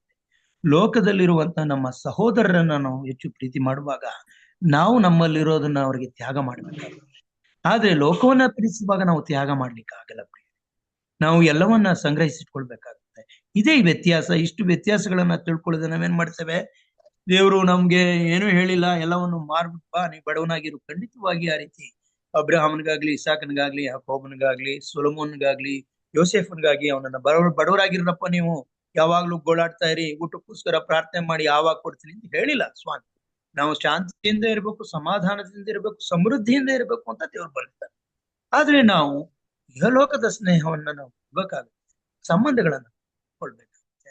ಆ ತರ ಅಂತಂದ್ರೆ ಏನು ಅಂತಂದ್ರೆ, ಅವರ ಸಂಪ್ರದಾಯಗಳಲ್ಲಿ ನಾವು ಮುಳುಗಿ ಹೋಗುವುದಲ್ಲ, ಅವರ ಒಂದು ಪದ್ಧತಿಗಳಲ್ಲಿ ನಾವು ಹೋಗೋದಲ್ಲ. ನಾವು ದೇವರ ಒಂದು ವಾಕ್ಯವನ್ನ ಬಿಟ್ಟು, ದೇವರ ವಾಕ್ಯವನ್ನ ಅಥವಾ ಸತ್ಯ ಮಾರ್ಗಗಳನ್ನ ಬಿಟ್ಟು ಇವೆಲ್ಲವನ್ನ ಪಡ್ಕೊಳ್ಳೋದಲ್ಲ. ಇವೆಲ್ಲವನ್ನ ನಾವು ಯಾಕೆ ಪಡ್ಕೊಳ್ಬೇಕು ಅಂದ್ರೆ, ದೇವರ ವಾಕ್ಯಗಳನ್ನ, ದೇವರ ಸತ್ಯವನ್ನ ಅವ್ರ ಜೊತೆ ಹಂಚ್ಕೊಳ್ಳಿಕ್ಕೋಸ್ಕರ ನಾವು ಇದನ್ನ ಮಾಡ್ಕೋಬೇಕಾಗಿದೆ. ಒಂದ್ ವೇಳೆ ನಾವು ಹಂಚ್ಕೊಳಕ್ಕಾಗ್ಲಿಲ್ಲ, ನಾವು ಹೇಳಲಿಕ್ಕಾಗ್ಲಿಲ್ಲ ಬಾಯಿಂದ ಅಂತಂದ್ರೂ ಅವರು ನಮ್ಮ ಒಂದು ಕ್ರಿಯೆಗಳನ್ನ ನೋಡಿ ಪರಲೋಕದ ದೇವರನ್ನ ಕೊಂಡಾಡ್ತಾರೆ. ಸಂದರ್ಭಗಳು ಹೇಗೆ ಒದಗಿ ಬರ್ತವೆ ಅಂತಂದ್ರೆ, ಅವರು ಖಂಡಿತವಾಗಿ ನಮ್ಮ ಹತ್ರ ಬರ್ಬೇಕು, ಆ ರೀತಿ ದೇವ್ರು ಮಾಡ್ತಾರೆ. ನಮ್ಮ ಕೈಗಳು ಶುದ್ಧವಾಗಿದ್ರೆ ನಾವೇನಾದ್ರೂ ಒಂದು ಪದಾರ್ಥವನ್ನ ಅವ್ರು ಕೊಡ್ಲಿಕ್ಕೆ, ಏನೋ ಒಂದು ಕೊಡ್ಲಿಕ್ಕೆ, ತಿನ್ನಿಸ್ಲಿಕ್ಕೆ ಅವ್ರಿಗೆ ನಮ್ಮ ಕೈಗಳನ್ನ ಉಪಯೋಗಿಸ್ಬೋದು. ನಮ್ಮ ಕೈನೇ ಕೆಸರಾಗಿಯೋ ಇನ್ನೇನೋ ಹೊಲಸು ಮೆತ್ಕೊಂಡಿರುವಾಗ ನಾವು ತಿನ್ನೋ ಪದಾರ್ಥನ ಹಿಡಿದು ಇನ್ನೊಬ್ರು ಕೊಡ್ಲಿಕ್ಕಾಗಲ್ಲ. ಅಂದ್ರೆ ನಮ್ಮ ಜೀವಿತವನ್ನ ನಾವು ಸರಿಪಡಿಸ್ಕೊಳ್ದೇನೆ ನಾವು ಕೆಟ್ಟ ರೀತಿಯಲ್ಲಿ ಜೀವನ ಮಾಡ್ತಾ ಇದ್ರೆ ನಾವು ಖಂಡಿತವಾಗಿ ಯಾವತ್ತೂ ಇನ್ನೊಬ್ಬರಿಗೆ ಒಂದು ಉಪದೇಶ ಮಾಡೋದು ವ್ಯರ್ಥ ಆಗುತ್ತೆ. ಇನ್ನೊಬ್ಬರಿಗೆ ಒಂದು ಸಹಾಯದ ಮಾತು ಹೇಳುವಾಗ ವ್ಯರ್ಥ ಆಗುತ್ತೆ. ನಾವು ಸಹಾಯ ಕೊಟ್ಟರು ಕೂಡ ಅದು ದೇವರ ವಿಷಯದಲ್ಲಿ ಮೆಚ್ಚುಗೆ ಆಗಲ್ಲ. ನಾವು ನಮ್ಮನ್ನು ಕಳ್ಕೊಂಡು ಇನ್ನೊಬ್ಬರು ಉಳಿಸುವ ಪ್ರಯತ್ನ ಮಾಡಬಾರ್ದು. ನಾವು ಇಟ್ಕೊಂಡು ನಾವು ಏನೋ ತೊಟ್ಕೊಂಡಿರ್ತೀವಿ, ನಮ್ಮ ಬೆತ್ತಲೆಯನ್ನು ಮುಚ್ಕೊಂಡಿರ್ತೇವೆ. ಆ ಒಂದು ತೊಟ್ಟು ಇನ್ಯಾವನೋ ಬೆತ್ತಲೆಯನ್ನು ಬರ್ತೇನೆ, ನಮ್ಮ ಒಂದು ತೊಟ್ಕೊಂಡಿರುವಂತದನ್ನ ಬಿಚ್ಚಿ ಅಂದ್ರೆ ನಾವು ಬೆತ್ತಲೆಯಾಗಿ ಇನ್ನೊಬ್ಬನ ಮುಚ್ಚಬೇಕು ಅಂತ ದೇವ್ರು ಹೇಳಿಲ್ಲ. ನಮ್ಮ ಬೆತ್ತಲೆಯನ್ನ ನಾವು ಮುಚ್ಕೊಳ್ಬೇಕು. ನಾವು ಶುದ್ಧರಾಗಿರ್ಬೇಕು. ನಾವು ಮೊದಲು ನೀತಿ ಮಾರ್ಗದಲ್ಲಿ ನಡೆಯುವಂತವರಾಗಿರ್ಬೇಕು. ಆಮೇಲೆ ಇನ್ನೊಬ್ಬರಿಗೆ ಈ ಒಂದು ನೀತಿಯನ್ನ ಹೇಳ್ಕೊಡ್ಬೋದು, ಇನ್ನೊಬ್ಬರಿಗೆ ನಾವು ಬುದ್ಧಿ ಪಾಠವನ್ನ ಹೇಳ್ಕೊಡ್ಬೋದು.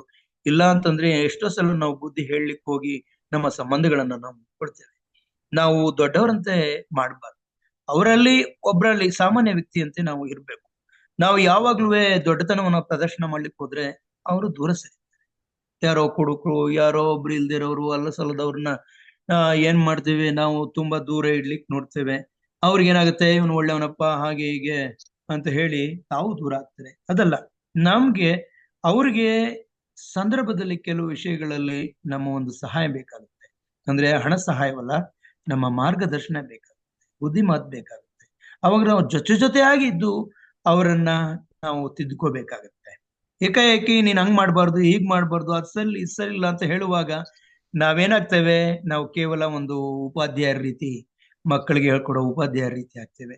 ನಾವು ಸ್ನೇಹವನ್ನ ಅಥವಾ ಜೊತೆಯವರಾಗಿ ನಮ್ಮ ಕೆಲಸ ಮಾಡೋದಿಲ್ಲ. ಆದ್ರೆ ಒಂದು ಈ ಲೋಕದಲ್ಲಿ ಏನಿರ್ತದೆ ಅಂದ್ರೆ ದುಸ್ಸಹವಾಸ ಅಂತ ಏನಿದೆ ಅದನ್ನ ಸದಾಚಾರ ಕೆಡಿಸುತ್ತೆ ಅಂತ 1 ಕೊರಿಂಥ 15 ಹೇಳ್ತೀವಿ. ಅವರು ಏನೇನೋ ಪೋಲಿತನದಲ್ಲಿರ್ತಾರೆ, ಅವ್ರ ಜೊತೆ ನಾವ್ ಇರ್ಬೇಕು ಅಂತಿಲ್ಲ. ಯಾವಾಗ್ಲೂ ಕೆಟ್ಟ ಒಂದು ಹರಟೆಗಳನ್ನ ಹಾಡ್ತಾ ಇರ್ತಾರೆ. ಹರಟೆ ಮಾತುಗಳು ಕೊಳಕು ಹುಣ್ಣು ಅಂತ ದೇವ್ರ ವಾಕ್ಯ ಹೇಳುತ್ತೆ. ಅಂದ್ರೆ ಪೌಲ್ ಹೇಳ್ತಾನೆ, ಕೊಳಕು ಹುಣ್ಣು ಯಾವ ರೀತಿ ಎಷ್ಟು ನಮಗೆ ಹಬ್ಕೊಳುತ್ತೋ, ಮೈಯೆಲ್ಲ ಅದು ಒಂದು ಕೀಗು ಎಲ್ಲ ಸುರಿಸುತ್ತೋ, ಆ ರೀತಿ ನಮ್ಮ ಜೀವಿತವನ್ನೇ ಒಂದು ಸುರಿಸುವಂತದ್ದಾಗಿರುತ್ತೆ. ಅದು ಕೊಳಕಾಗೋಗ್ಬಿಡ್ತದೆ. ಆದ್ರಿಂದ ಕೊಳಕು ಮಾತುಗಳು, ಹರಟೆ ಮಾತುಗಳನ್ನು ನಾವು ಹೆಚ್ಚು ಪಾಲ್ಗೊಳ್ಬಾರ್ದು. ಒಂದು ಸಮೂಹ, ಒಂದು ಗುಂಪಲ್ಲಿ ನಾವು ಹರಟೆ ಮಾತುಗಳು ನಡೀತಾ ಇವೆ ಅಂತಂದ್ರೆ ಅಲ್ಲಿ ಮೌನ ವಹಿಸ್ಬೇಕು. ಸಾಧ್ಯವಾದ್ರೆ ಅಲ್ಲಿಂದ ನಾವು ದೂರ ಬೇರೆ ಕಡೆ ಹೋಗ್ಬೇಕಾಗುತ್ತೆ. ಇಲ್ಲ ಅಲ್ಲೇ ಇದ್ರು ನಮ್ಗೆ ಒಳ್ಳೆ ಮಾತುಗಳನ್ನ ನಾವು ಹೇಳಿ ನಾವು ಮೌನವಾಗಿರ್ಬೇಕಾಗುತ್ತೆ. ಇಲ್ಲ ನಾವೇನ್ ಮಾಡ್ತೇವೆ, ಅವರನ್ನ ಸಂತೋಷ ಪಡಿಸ್ಬೇಕು, ಅವ್ರ ಜೊತೆ ಸೇರ್ಬೇಕು ಅಂತ ಹೇಳಿ ನಾವೇನು ನೀಚತನಕ್ಕೆ, ಕೀಳುತನಕ್ಕೆ ನಾವು ಅಥವಾ ಅಶ್ಲೀಲತೆ, ಪೋಲಿ ಮಾತುಗಳನ್ನ ಹೇಳ್ತಾ ನಾವು ಅವ್ರ ಜೊತೆ ಜೋಕ್ಸ್ ಮಾಡ್ಕೊಂಡಿದ್ರೆ ನಮ್ಮಲ್ಲಿ ಇರುವಂತಹ ಎಲ್ಲಾ ಒಂದು ಆತ್ಮಿಕತೆ ಹಾಳಾಗುತ್ತೆ. ನಮ್ಮ ಆತ್ಮಿಕತೆಯನ್ನು ಉಳಿಸ್ಕೋಬೇಕು. ದೇವರು ನಮ್ಮಲ್ಲಿ ಇದ್ದಾನೆ. ನಮ್ಮಲ್ಲಿ ಆ ಒಂದು ಸಭ್ಯತೆ, ಶಿಷ್ಟತೆ, ನಮ್ಗೆ ಒಳ್ಳೆತನ, ನೀತಿ ಅವೆಲ್ಲ ಇದೆ ಅಂತ ಹೇಳುವಾಗ ಇಲ್ಲಿ ಪಾಲ್ಗೊಂಡಾಗ್ಯೂ ಸಹ ನಾವು ಸ್ವಲ್ಪ ಭಿನ್ನವಾಗಿ ನಾವು ನಡ್ಕೋಬೇಕಾಗುತ್ತೆ. ಒಂದ್ ವೇಳೆ ಈ ಭಿನ್ನತೆ ಅಲ್ಲಿ ಸರಿ ಕಾಣ್ತಾ ಇಲ್ಲ ಅಂತ ಹೇಳುವಾಗ ಅಲ್ಲಿಂದ ನಾವು ಕಳ್ಸ್ಕೊಂಡು ಹೋಗ್ಬೇಕು. ಪ್ರಿಯರೇ, ಇಷ್ಟೆಲ್ಲ ನಾವು ಯಾಕೆ ಹೇಳ್ತಾ ಇದ್ದೀವಿ ಅಂತ, ಯಾಕೆ ದೇವ್ರು ನಮ್ಗೆ ಹೇಳ್ಕೊಡ್ತಾ ಇದ್ದಾರೆ ಅಂದ್ರೆ ನಾವು ಉತ್ತಮವಾದ ಸಂಬಂಧವನ್ನ ಕಟ್ಕೋಬೇಕು. ಗಂಡ ಹೆಂಡತಿಯಲ್ಲಿ ಇವತ್ತು ಸಂಬಂಧಗಳು ಕಳೆದು ಹೋಗ್ತಾ ಇವೆ. ಬೇಗ ಮದುವೆ ಆಗ್ತಾರೆ, ಪ್ರೀತಿಸಿ ಪರಸ್ಪರ ಆ ಮದುವೆಗಳು ಬಿದ್ದು ಹೋಗ್ತಾ ಇವೆ. ಯಾಕಂತಂದ್ರೆ 2 ಕುಟುಂಬಗಳು ಒಂದಾಗದೆ, ಇಬ್ರು ಗಂಡ ಹೆಂಡತಿರು ಒಂದಾಗ್ಲಿಕ್ಕೆ ಕಷ್ಟ ಆಗುತ್ತೆ. ಮುಂದೆ ಜೀವಿತದಲ್ಲಿ ಬರುವಂತಹ ಸಂಸಾರದಲ್ಲಿ ಬರುವಂತಹ ಏರುಪೇರುಗಳನ್ನ ಗಂಡ ಹೆಂಡರು ಇಬ್ಬರೇ ಸೇರ್ಕೊಂಡು ಅದನ್ನ ಎದುರಿಸಿ ಅದನ್ನ ಗೆಲ್ಲಿಕ್ ಕಷ್ಟ ಆಗುತ್ತೆ. ಆದ್ರಿಂದ 2 ಕುಟುಂಬಗಳು ಒಂದಾದಾಗ ಅವ್ರು ಸಪೋರ್ಟಿವ್ ಇರ್ತಾರೆ. ದೊಡ್ಡ ಒಂದು ಗೋಡೆ ಇದ್ದಂಗಿರ್ತದೆ, ಆ ಒಂದು ಕೋಟೆ ಇದ್ದಂಗೆ ಇರ್ತದೆ. 2 ಕುಟುಂಬಗಳು ಭದ್ರವಾಗಿ ನಿಂತಾಗ ಆ ಎಳೆ ಜೀವಗಳು, ಯೌವನಸ್ಥರು ಅವರು ಸರಿಯಾದ ದಾರಿಗೆ ಬರ್ತಾರೆ. ಅದಕ್ಕೆ ಒಂದು ಚೆನ್ನಾಗಿ ತಿದ್ದಿರುವಂತ ಎತ್ತಿನ ಸಂಗಡ ಒಂದು ಕಲಿಕೆ ಕರುವನ್ನ ಕಟ್ಟಿದಾಗ ಅದು ಚೆನ್ನಾಗಿ ಆ ಗಾಡಿಯನ್ನು, ಉಳುಮೆಯನ್ನು ಮಾಡ್ಲಿಕ್ಕೆ ಬರ್ತದೆ. ಅದಕ್ಕೋಸ್ಕರ ನಾವೇನ್ ಮಾಡ್ಬೇಕು, ಈ ಮದ್ವೆ ಆದವ್ರು ಏನ್ ಮಾಡ್ತಾರೆ, ನಾವು ಸ್ವತಂತ್ರವಾಗಿರ್ಬೇಕು ಅಂತ ಹೊರಟೋಗ್ತಾರೆ. ಆ ರೀತಿ ಇರಬಾರ್ದು. ಸ್ವತಂತ್ರ ಕೊಡ್ಬೇಕಷ್ಟೇ, ಆದ್ರೆ ಸಂಪೂರ್ಣವಾಗಿ ಅವರು ಏಕಾಏಕಿ ಎಲ್ಲರಿಂದ ದೂರ ಆಗ್ಬಿಟ್ರೆ ಏನ್ ಮಾಡ್ಕೊಳ್ತಾರೋ, ಹೇಗ್ ಮಾಡ್ಕೊಳ್ತಾರೋ, ಯಾವ ರೀತಿ ವರ್ತಿಸ್ಕೊಳ್ತಾರೋ, ಹೆಂಡತಿ ವಿಷಯದಲ್ಲಿ ಗಂಡ ಹೇಗಿರ್ತಾನೋ, ಗಂಡನ ವಿಷಯದಲ್ಲಿ ಹೆಂಡತಿ ಹೇಗಿರ್ತಾಳೋ ನಮ್ಗೆ ಗೊತ್ತಾಗೋದಿಲ್ಲ. ಅನುಭವಶಾಲಿಗಳಾದ ನಾವು ಜೊತೆಗಿದ್ದು ಅವರಿಗೆ ಹಗುರ ಮಾಡ್ಲಿಕ್ಕೆ ನಾವು ಯಾವಾಗ್ಲೂ, ಅವರಿಗೆ ಭಾರ ಕೊಡ್ಲಿಕ್ಕಲ್ಲ, ಹಗುರ ಮಾಡ್ಲಿಕ್ಕೆ, ಮತ್ತೆ ಅವರ ಸಂಬಂಧಗಳನ್ನ ಇನ್ನೂ ಹೆಚ್ಚು ಗಟ್ಟಿ ಮಾಡ್ಲಿಕ್ಕೋಸ್ಕರ ನಾವು ಕುಟುಂಬದ ಜೊತೆಯಾಗಿರ್ಬೇಕು. ಇವತ್ತು ಅಡ್ವೆಂಟೇಜ್ ಅಲ್ಲಿ ಹೆಚ್ಚು ಇದು ಡೈವರ್ಸ್ಗಳು ನಡೀತಾ ಇವೆ, ವಿಚ್ಛೇದನ ನಡೀತಾ ಇವೆ ಅಂತ ಹೇಳಿದ್ದೇನೆ ನಾನು. ಅದು ಹೇಗೋ ನನಗೆ ಗೊತ್ತಿಲ್ಲ, ಸುಮಾರು ಕಡೆ ನೋಡಿದ್ದೇನೆ.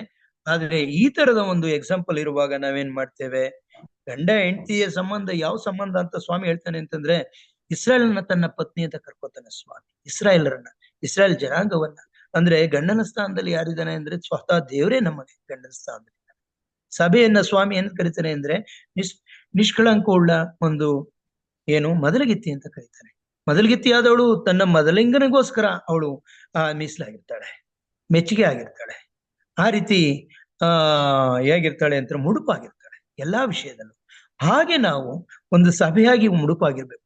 ಯಾಕಂತಾರೆ ನಮ್ಮ ಮೊದಲಿಂಗನು ಪರಿಶುದ್ಧನು, ನಮ್ಮ ಮೊದಲಿಂಗನು ನಮ್ಮನ್ನ ಪ್ರೀತಿ ಮಾಡುವಂಥವನು, ನಮ್ಮನ್ನ ಶುದ್ಧಪಡಿಸುವಂತ ಶಕ್ತಿ ಅವನಿಗಿದೆ. ಯಾವುದರಿಂದ ಅವನು ನಮ್ಮನ್ನು ಶುದ್ಧಪಡಿಸ್ತಾನೆ ಅಂದ್ರೆ ತನ್ನ ರಕ್ತದಿಂದ ಶುದ್ಧಪಡಿಸ್ತಾನೆ. ನೋಡಿ, ಸಂಬಂಧವನ್ನ ಎಷ್ಟು ಚೆನ್ನಾಗಿ ಇಟ್ಕೊಳ್ಳಿಕ್ಕೆ ದೇವರು ಎಂತ ತ್ಯಾಗವನ್ನು ಮಾಡಿದ್ದಾನೆ. ನಾವು ಸಂಬಂಧಗಳನ್ನ ಬೆಳೆಸ್ಲಿಕ್ಕೆ ನಾವು ತ್ಯಾಗ ಮಾಡ್ಲಿಕ್ಕೆ ಇವತ್ತು ಇಷ್ಟ ಇಲ್ಲ, ನಮ್ಮನ್ನ ತೆಗೆಸ್ಕೊಳಕ್ ಇಷ್ಟ ಇಲ್ಲ. ನಾವ್ ಯಾವಾಗ್ಲೂ ಒಂದು ಜಂಬ ನಮ್ಗೆ ಇರ್ತದೆ, ಗರ್ವ ಇರ್ತದೆ, ನಮ್ಗೆ ಒಂದು ದೊಡ್ಡ ಸ್ಥಿತಿ ಇರ್ತದೆ. ಇದನ್ನ ಇಟ್ಕೊಳ್ಬಾರ್ದು ಅಂತ ಸ್ವಾಮಿ ಹೇಳ್ತಾನೆ. ನಿಮ್ಮಲ್ಲಿ ಯಾರಾದ್ರೂ ದೊಡ್ಡವನಾಗಿರ್ಬೇಕು ಅಂದ್ರೆ ಅವನು ಸೇವಕನಾಗಿರ್ಬೇಕು ಅಂತ ಹೇಳ್ತಾನೆ. ನೋಡಿ, ಈ ಕಾರಣದಲ್ಲಿ ಇವತ್ತು ಈ ಕ್ರೈಸ್ತತ್ವ ಇಷ್ಟೆಲ್ಲ ಬೆಳೆಯಲಿಕ್ಕೆ ಸಾಧ್ಯ ಆಯ್ತು. ಕ್ರೈಸ್ತತ್ವನ ಇಟ್ಕೊಂಡು ನಾವು ಎಫೆಸಿಯರಿಗೆ ಬರೆದ ಪತ್ರಿಕೆ ರೀತಿಯಲ್ಲಿ ನಾವು ಯಾವಾಗಲೂ ಒಬ್ಬರಿಗೊಬ್ಬರು ಸಹಿಸ್ಕೊಳ್ಬೇಕು. ಪ್ರೀತಿ ಅಂತಂದೇನು ಪರಿಪೂರ್ಣವಾದ ವ್ಯಕ್ತಿಯನ್ನ ಪ್ರೀತಿ ಮಾಡುವಂತದ್ದಲ್ಲ. ಕೊರತೆಯುಳ್ಳ ವ್ಯಕ್ತಿ ಆ ಕೊರತೆ ಸಹಿತವಾಗಿ, ನ್ಯೂನತೆಗಳ ಸಹಿತವಾಗಿ ಪ್ರೀತಿಸ್ಬೇಕು. ನಮ್ಮ ಯಜಮಾನಲ್ಲಿ ಯಾವುದೋ ಒಂದು ಕೊರತೆ ಅದ್ರ ಸಹಿತವಾಗಿ ನಾವು ಪ್ರೀತಿಸ್ಬೇಕು. ನಮ್ಮ ಹೆಂಡತಿಯಲ್ಲಿ ಒಂದು ಕೊರತೆ ಇದೆ, ಅದ್ರ ಸಹಿತವಾಗಿ ನಾವು ಪ್ರೀತಿಸ್ಬೇಕು. ಅವಳನ್ನ ಬೇರ್ಪಡಿಸ್ಬೇಕಾಗಿರೋನು ನಾವು ಬೇರ್ಪಡಿಸ್ಕೊಳ್ಳಿಕ್ಕೆ ದೇವರ ಮುಂದೆ ಹೋಗ್ಬೇಕು, ಬೇರ್ಪಡಿಸ್ಕೋಬೇಕು, ಜೊತೆಯಾಗಿ ನಿಂತು ಅವನ್ನೆಲ್ಲ ಮಾಡ್ಕೋಬೇಕು. ಆದ್ರಿಂದ ಎಲ್ಲದಕ್ಕಿಂತ ಈ ದಿನಮಾನಗಳಲ್ಲಿ ನಾವು ಕಷ್ಟಪಡ್ಬೇಕಾಗಿರೋದು ಅಥವಾ ನಾವು ಬಹಳ ನಿಗಾ ವಹಿಸಬೇಕಾಗಿರೋದು ಯಾವುದಕ್ಕೆ ಅಂದ್ರೆ, ನಾವು ಇನ್ನೊಬ್ಬರ ಜೊತೆ ಇರುವಂತಹ ಸ್ನೇಹವನ್ನಾಗ್ಲಿ ಬಾಂಧವ್ಯವನ್ನಾಗ್ಲಿ ನಾವು ಮೇಂಟೈನ್ ಮಾಡ್ಕೊಳ್ಬೇಕು, ಅದನ್ನ ಜೋಪಾನವಾಗಿ ಕಾಯ್ಕೊಳ್ಬೇಕು. ಉತ್ತಮ ಬಾಂಧವ್ಯ ಇಟ್ಕೊಂಡ್ರೆ ಮಾತ್ರ ಕ್ರಿಸ್ತನ ಒಂದು ಕೆಲಸ ಮಾಡ್ಲಿಕ್ಕೆ ಸಾಧ್ಯ ಇದೆ. ಬಹಳ ಗಲಭೆಯಲ್ಲಿ, ಬಹಳ ಅಸಮಾಧಾನದಿಂದ, ತುಂಬಾ ಒಂದು ಇರುವಾಗ ನಾವು ಯಾವ ತಿದ್ದಲಿಕ್ಕೆ ಆಗೋದಿಲ್ಲ. ಜಿಂಜಿ ವೈಟ್ ಅವ್ರು ಹೇಳ್ತಾರೆ, ಮಗು ಬಹಳ ರೆಚ್ಚೆ ಹಿಡಿದಿರುವಾಗ, ಚೆಂಡು ಹಿಡಿದಿರುವಾಗ ನೀವು ದೇವ್ರ ವಾಕ್ಯ ಹಿಂಗ್ ಹೇಳುತ್ತೆ ಅಂದ್ರೆ ಹೋಗು ದೇವ್ರ ವಾಕ್ಯ ಹೇಳಿದ್ರೆ ನನಗೇನು ಅನ್ನೋ ಒಂದು ಇರ್ತದೆ. ಆ ಮಗು ಬಾಯಿಂದ ನಾವು ದೇವರನ್ನ ಅಸಡ್ಡೆ ಮಾಡ್ಲಿಕ್ಕೆ ಅಥವಾ ದೇವ್ರನ್ನ ಬೈಲಿಕ್ಕೆ ನಾವೇ ಕಾರಣ. ಎಷ್ಟೋ ಸಲ ನಾವು ಪ್ರಶ್ನೆ ಬಾರದ ವಿಷಯಗಳನ್ನ ನಾವು ಪ್ರಶ್ನೆ ಮಾಡ್ಬಿಡ್ತೇವೆ. ಸುಳ್ಳು ಹೇಳೋಕೆ ನಾವೇ ಒಂದು ಅವಕಾಶ ಮಾಡ್ಕೊಡ್ತೇವೆ. ಅವ್ರಿಗೆ ಹೇಗೂ ತಪ್ಪಿಸ್ಕೋಬಾರ್ದು ಆ ಒಂದು ಸಂದರ್ಭವನ್ನ ನಾವು ಕೊಡ್ತೇವೆ. ಆವಾಗ ಏನಾಗುತ್ತೆ, ಅವರು ಸುಳ್ಳು ಹೇಳಲಿಕ್ಕೆ ನಾನು ಒಂದು ಕಾರಣ ಆಗ್ತೇನೆ. ಆವಾಗ ನಾವು ಕಂಡು ಕಾಣದ ರೀತಿ ಇದ್ದು ಜೊತೆಯಾಗಿ ನಂತರದಲ್ಲಿ ಸಮಾಧಾನ ಹೊಂದಿದಾಗ, ಅವರು ನಮ್ಮ ಸ್ನೇಹದಲ್ಲಿರುವಾಗ, ಮಧುರವಾದ ಬಾಂಧವ್ಯದಲ್ಲಿರುವಾಗ ಈ ವಿಷಯಗಳನ್ನ ಪ್ರಸ್ತಾಪ ಹೇಳ್ಕೊಟ್ಟಾಗ, ಯಾವ ರೀತಿ ದಾವೀದನಿಗೆ ಯೋವಾಬು ಇದನ್ನ ಮಾಡಿ ಸ್ಕಿಟ್ ಮಾಡಿ ಯಾವ ರೀತಿ ಹೇಳ್ಕೊಡ್ತಾನೋ ಆ ಸ್ತ್ರೀಯ ಮುಖಾಂತರ ನಾವು ಇದೆಲ್ಲ ಪ್ರಯತ್ನ ಪಡ್ಬೇಕಾಗುತ್ತೆ. ಬೇರೆ ಇಷ್ಟೆಲ್ಲ ನಾನು ಹೇಳ್ತಾ ಇರೋದು ಏನಂತಂದ್ರೆ, ನಮ್ಮ ಬಾಂಧವ್ಯ, ನಮ್ಮ ಪ್ರೀತಿ, ನಮ್ಮ ಸಂಬಂಧಗಳನ್ನ ಇವತ್ತು ನಾವು ಮರ್ತ್ಕೊಳ್ತಾ ಇದ್ದೇವೆ. ಅದನ್ನೆಂದು ಮರಿಬಾರ್ದು. ನಮ್ಮ ಹಳ್ಳಿಗಳಲ್ಲಿ ಜನರನ್ನ ನಾವು ಭೇಟಿ ಮಾಡ್ಬೇಕಾಗುತ್ತೆ. ನಾವು ನಮ್ಮ ಒಂದು ಪ್ರದರ್ಶನ ಮಾಡ್ಲಿಕ್ಕಲ್ಲ, ಹಿಚ್ಕಿಯ ಮಾಡದಂತ ಪ್ರದರ್ಶನವನ್ನು ನಾವು ಮಾಡಬಾರ್ದು. ನಾವೇನಿದ್ರು ಪ್ರೀತಿ, ನಮ್ಮ ಒಂದು ಸ್ನೇಹ ಇವನ್ನ ಅವ್ರಿಗೆ ಕೊಡ್ಬೇಕು. ನಾವ್ ಯಾವಾಗ್ಲೂ ಪ್ರೀತಿ ಸ್ನೇಹವನ್ನ ನಾವ್ ಏನೂ ತ್ಯಾಗ ಮಾಡದೆ ನಾವು ಕೊಡ್ತೀವಿ ಅಂದ್ರೆ ಸಾಧ್ಯ ಇಲ್ಲ. ನಮ್ಮಲ್ಲಿ ಇರುವಂತದ್ದು ಹೆಚ್ಚಾಗಿ ನಮ್ಮ ಪ್ರೀತಿಯ ಮಾತುಗಳು, ನಮ್ಮ ನಗು. ನಾವು ಯಾವಾಗ್ಲೂ ಸ್ಮೈಲ್ ಅಂತಾನೆ, it does not cost anything. ನಾವ್ ಏನು ಕಳ್ಕೊಳ್ಳೋದಿಲ್ಲ ಅದರಿಂದ. ನಾವು ಒಬ್ಬರ ಜೊತೆ ನಗುವಾಗ ಅದೊಂಥರ ಇದಿದ್ದಾಗೆ, ಇನ್ಫೆಕ್ಷನ್ ಇದ್ದಾಗೆ, ಒಂದು ಸೋಂಕಿದ್ದಾಗೆ ಎಲ್ಲಾ ಕಡೆ ಹರಡುತ್ತೆ. ಒಬ್ಬನ ಆಪೋಸಿಟ್ ವ್ಯಕ್ತಿ ಎಷ್ಟೇ ಕೆಟ್ಟವಾಗಿದ್ರು ಅಥವಾ ನಮ್ಮ ದ್ವೇಷ ಇದ್ರೆ ಅವನು ಕೂಡ ನಗ್ತಾನೆ. ಹಾಗಾಗಿ ನಾವು ಯಾವಾಗ್ಲೂ ವ್ಯಕ್ತಿಯನ್ನ ನೋಡುವಾಗ, ಜನರನ್ನ ನೋಡುವಾಗ ಮೊದಲು ಅವ್ರ ಕಡೆ ಒಂದು ನಗುವನ್ನ ನಾವು ಬೀರ್ಬೇಕು. ಆ ನಗೆಯನ್ನ ಬೀರಿದಾಗ ಅವರು ಅದಕ್ಕೆ ಪ್ರತಿಯಾಗಿ ನಮಗೆ ನಗೆಯನ್ನ ಬೀರ್ತಾರೆ. ನಮ್ಮಲ್ಲಿರುವಂತಹ ದ್ವೇಷ ಅರ್ಧಕ್ಕೆ ಕಡಿಮೆ ಆಗೋಗುತ್ತೆ. ನಾವು ಮಾತಾಡುವಾಗ ಅವ್ರ ಬಗ್ಗೆ ವಿಚಾರಿಸ್ಕೊಳ್ಳುವಾಗ ಇನ್ನೂ ಹೆಚ್ಚಾಗಿ ಕ್ಲಿಯರ್ ಆಗೋಗುತ್ತೆ. ಆದ್ರಿಂದ ಪ್ರಿಯರೇ, ನಾವು ಯಾವಾಗ್ಲೂ ಇನ್ನೊಬ್ರು ನಮಗೆ ಒಳ್ಳೇದ್ ಮಾಡಿದಾಗ ಅವ್ರನ್ನ, ಅಥವಾ ಒಳ್ಳೇದ್ ನಮಗ್ ಮಾಡದೇ ಇದ್ರು ಅವರು ಒಳ್ಳೇದ್ ಮಾಡ್ಕೊಂಡಾಗ ಅವ್ರನ್ನ ಪ್ರಶಂಸಿಸ್ಬೇಕು, ಅಪ್ರಿಶಿಯೇಟ್ ಮಾಡ್ಬೇಕು, ಅವ್ರಿಗೆ ವಿಶ್ ಮಾಡ್ಬೇಕು. ಯಾವ್ದಾದ್ರು ವಿಷಯಗಳು ಬಂದಾಗ ನಾವು ಏನು ಬೇಜಾರು ಮಾಡ್ಕೊಳ್ಳದೆ ವಿಶ್ ಮಾಡ್ಬೇಕು. ಆ ವಿಶ್ ಮಾಡೋದ್ರಿಂದ ಅವ್ರ ಮನಸ್ಸು ನಮ್ಮ ವಿಷಯದಲ್ಲಿ ಒಂದು ಪ್ರಫುಲ್ಲವಾಗುತ್ತೆ, ಒಂದು ಅರಳುತ್ತೆ. ಆ ಕಾರಣಕ್ಕೋಸ್ಕರ ನಾವು ಸಂಬಂಧವನ್ನ ಮುರ್ಕೊಂಡು ನಾವು ಕ್ರೈಸ್ತರಾಗಿ ಜೀವನ ಮಾಡೋದು ತುಂಬಾ ಅತಿ ಕಟ್ಟುನಿಟ್ಟಾಗಿದ್ದೇವೆ ಅಂತ ಹೇಳೋದು, ಅದು ಕಟ್ಟುನಿಟ್ಟಾಗಿ ನಾವು ದೇವ್ರ ವಿಷಯದಲ್ಲಿ ಇರ್ಬೇಕು. ಒಂದು ಸ್ನೇಹ ಅಥವಾ ಸಂಬಂಧದ ವಿಷಯದಲ್ಲಿ ನಾವೇನ್ ಮಾಡ್ಬೇಕು, ಸ್ವಲ್ಪ ಫ್ಲೆಕ್ಸಿಬಲ್ ಆಗಿ ಅವ್ರನ್ನ ಹೇಳ್ಕೋಬೇಕು. ನಾವು ಅವ್ರ ಕಡೆ ಜಾರಿ ಬಿದ್ದೋಗೋದಲ್ಲ, ದೇವ್ರ ಕಡೆ ಅವ್ರನ್ನ ತಗೋಬೇಕು. ನಾವು ಸೈತಾನ್ ಕಡೆ ಜಾರಿ ಬಿದ್ದೋದ್ರೆ ನಾವು ಮಾಡೋ ಪ್ರಯತ್ನಗಳೆಲ್ಲ ವ್ಯರ್ಥ ಆಗುತ್ತೆ. ಸೈತಾನ್ ಕಡೆ ಇರುವಂತವ್ರು ದೇವ್ರ ಕಡೆ ಬರೋ ರೀತಿ ಮಾಡ್ಬೇಕು. ಇದು ತಾನೇ ದೇವ್ರು ನಮ್ಗೆ ಕೊಟ್ಟಿರುವಂತಹ ಜವಾಬ್ದಾರಿ. ಇಷ್ಟನ್ನ ಹೇಳಲಿಕ್ಕೆ ದೇವ್ರು ನನ್ಗೆ ಒಳ್ಳೆ ಅವಕಾಶ ಕೊಟ್ಟ. ಇದನ್ನ ನಾನು ಒಂದು ರೀತಿ ನೀತಿ ಪಾಠದ ರೀತಿ ಹೇಳಿದ್ದೀನಿ. ಖಂಡಿತವಾಗಿ ನೀತಿ ಪಾಠವಲ್ಲ, ಇದು ದೇವರ ವಾಕ್ಯ ಅನುಸಾರವಾಗಿರುವಂತದ್ದು. ಗಲಾತ್ಯದವರಿಗೆ ಬರೆದ ಪತ್ರಿಕೆ 6ನೇ ಅಧ್ಯಾಯದಲ್ಲಿ 1-2 ವಚನಗಳನ್ನ ನಾವು ಓದೋದಾದ್ರೆ ದೇವ್ರು ಹೇಳ್ತಾನೆ, ನೀವು ಆತ್ಮನಿಂದ ನಡೆಸ್ಕೊಳ್ಳೋರು ಆದ್ರಿಂದ ಯಾರಾದ್ರೂ ಸಹೋದರಲ್ಲಿ ಒಂದು ತಪ್ಪು ಹೋದ್ರೆ, ತಪ್ಪು ಸಿಕ್ಕಾಕೊಂಡ್ರೆ ನೀವು ಸಮಾಧಾನದಿಂದ ತಿದ್ದಬೇಕು ಅಂತ ಹೇಳ್ತಾರೆ. ನಾವು ಆತ್ಮನಿಂದ ನಡೆಸ್ಕೊಳ್ಳೋದ್ರಿಂದ ನಮ್ ಸುತ್ತಮುತ್ತ ತಪ್ಪು ಸಿಕ್ಕಾಕೊಳ್ತಾನೆ ಇರ್ತಾರೆ. ನಾವು ಯಾಕೆಂದ್ರೆ ನಾವೇ ತಪ್ಪು ಮಾಡ್ತಾ ಇರ್ತೇವೆ, ಅದಕ್ಕೆ ನಾವೇ ಸಾಕ್ಷಿ, ನಮ್ಮ ಮನಸ್ಸೇ ಸಾಕ್ಷಿ.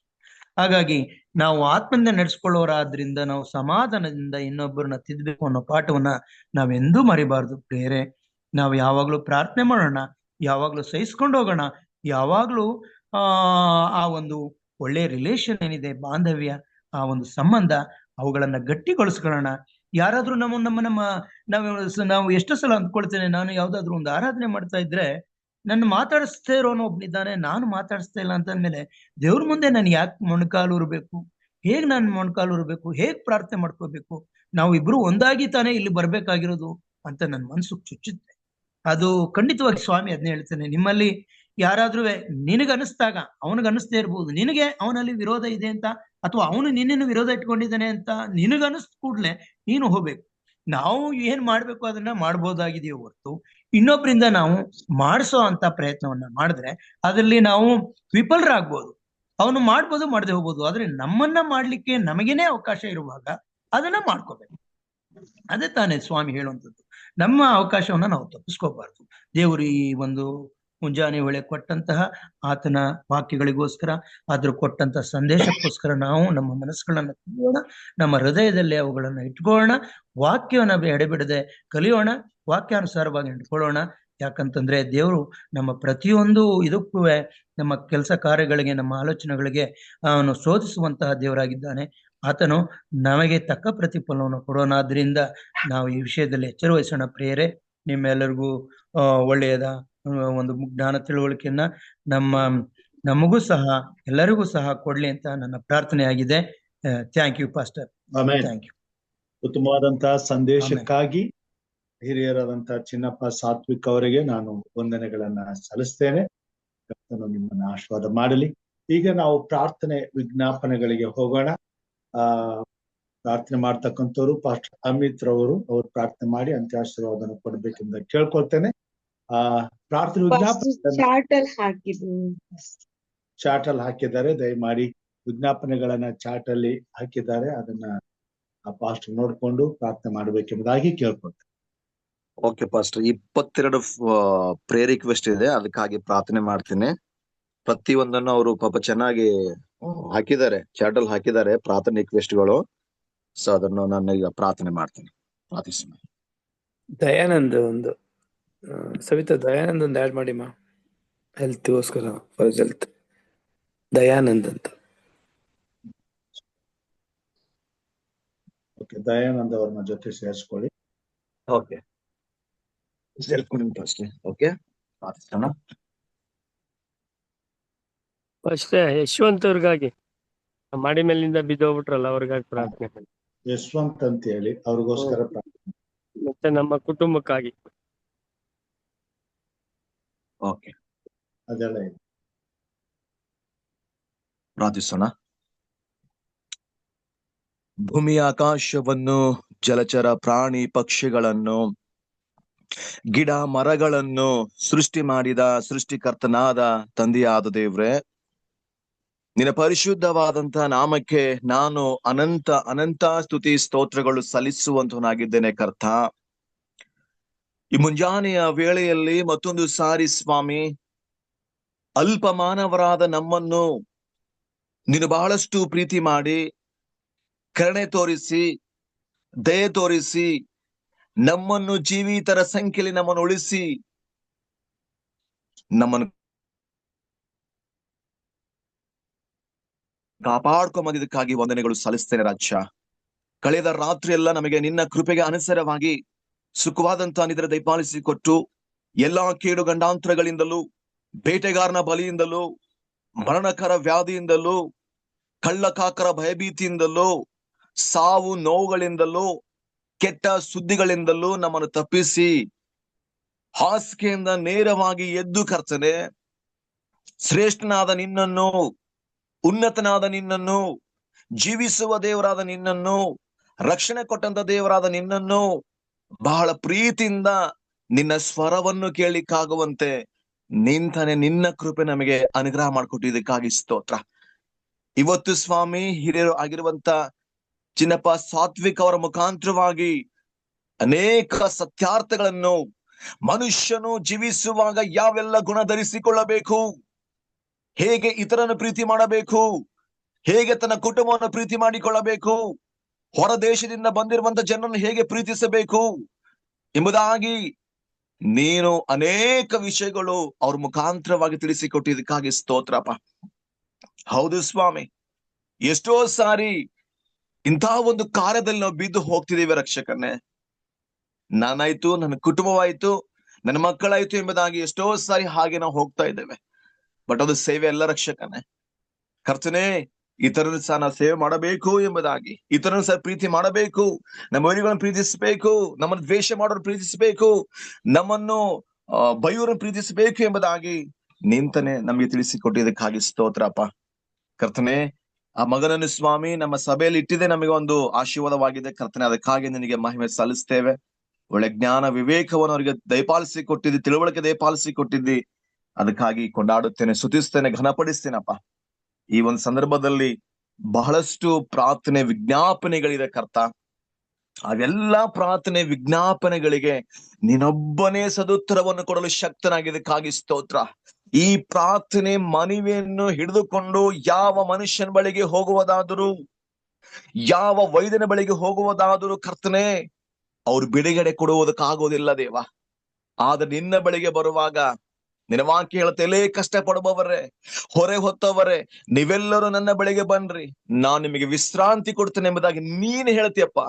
ಅದಕ್ಕಾಗಿ ಈ ಪ್ರಾರ್ಥನೆ ವಿಜ್ಞಾಪನೆಗಳು ತೆಗೆದುಕೊಂಡು ನಿನ್ನ ಸನ್ನಿಧಿಗೆ ಬರ್ತಾ ಇದೀವಪ್ಪ.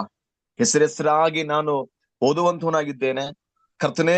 ಆ ಪ್ರಾರ್ಥನೆಗೆ ನೀನು ಸದುತ್ತರವನ್ನು ದಯಪಾಲಿಸಿ ಕೊಡಬೇಕಾಗಿ ಬೇಡಿಕೊಳ್ಳುತ್ತೇನೆ. ಹಿರಿಯರು ಆಗಿರುವಂತ Thyagaraj, David, A T, Ravi, D, Samuel, Susan, Martin, John, David family and ಅವರ ಕಣ್ಣಿನ ಒಂದು ಚಿಕಿತ್ಸೆಗೋಸ್ಕರ ಪ್ರಾರ್ಥನೆ ಮಾಡ್ತಿದ್ದೇನಪ್ಪ.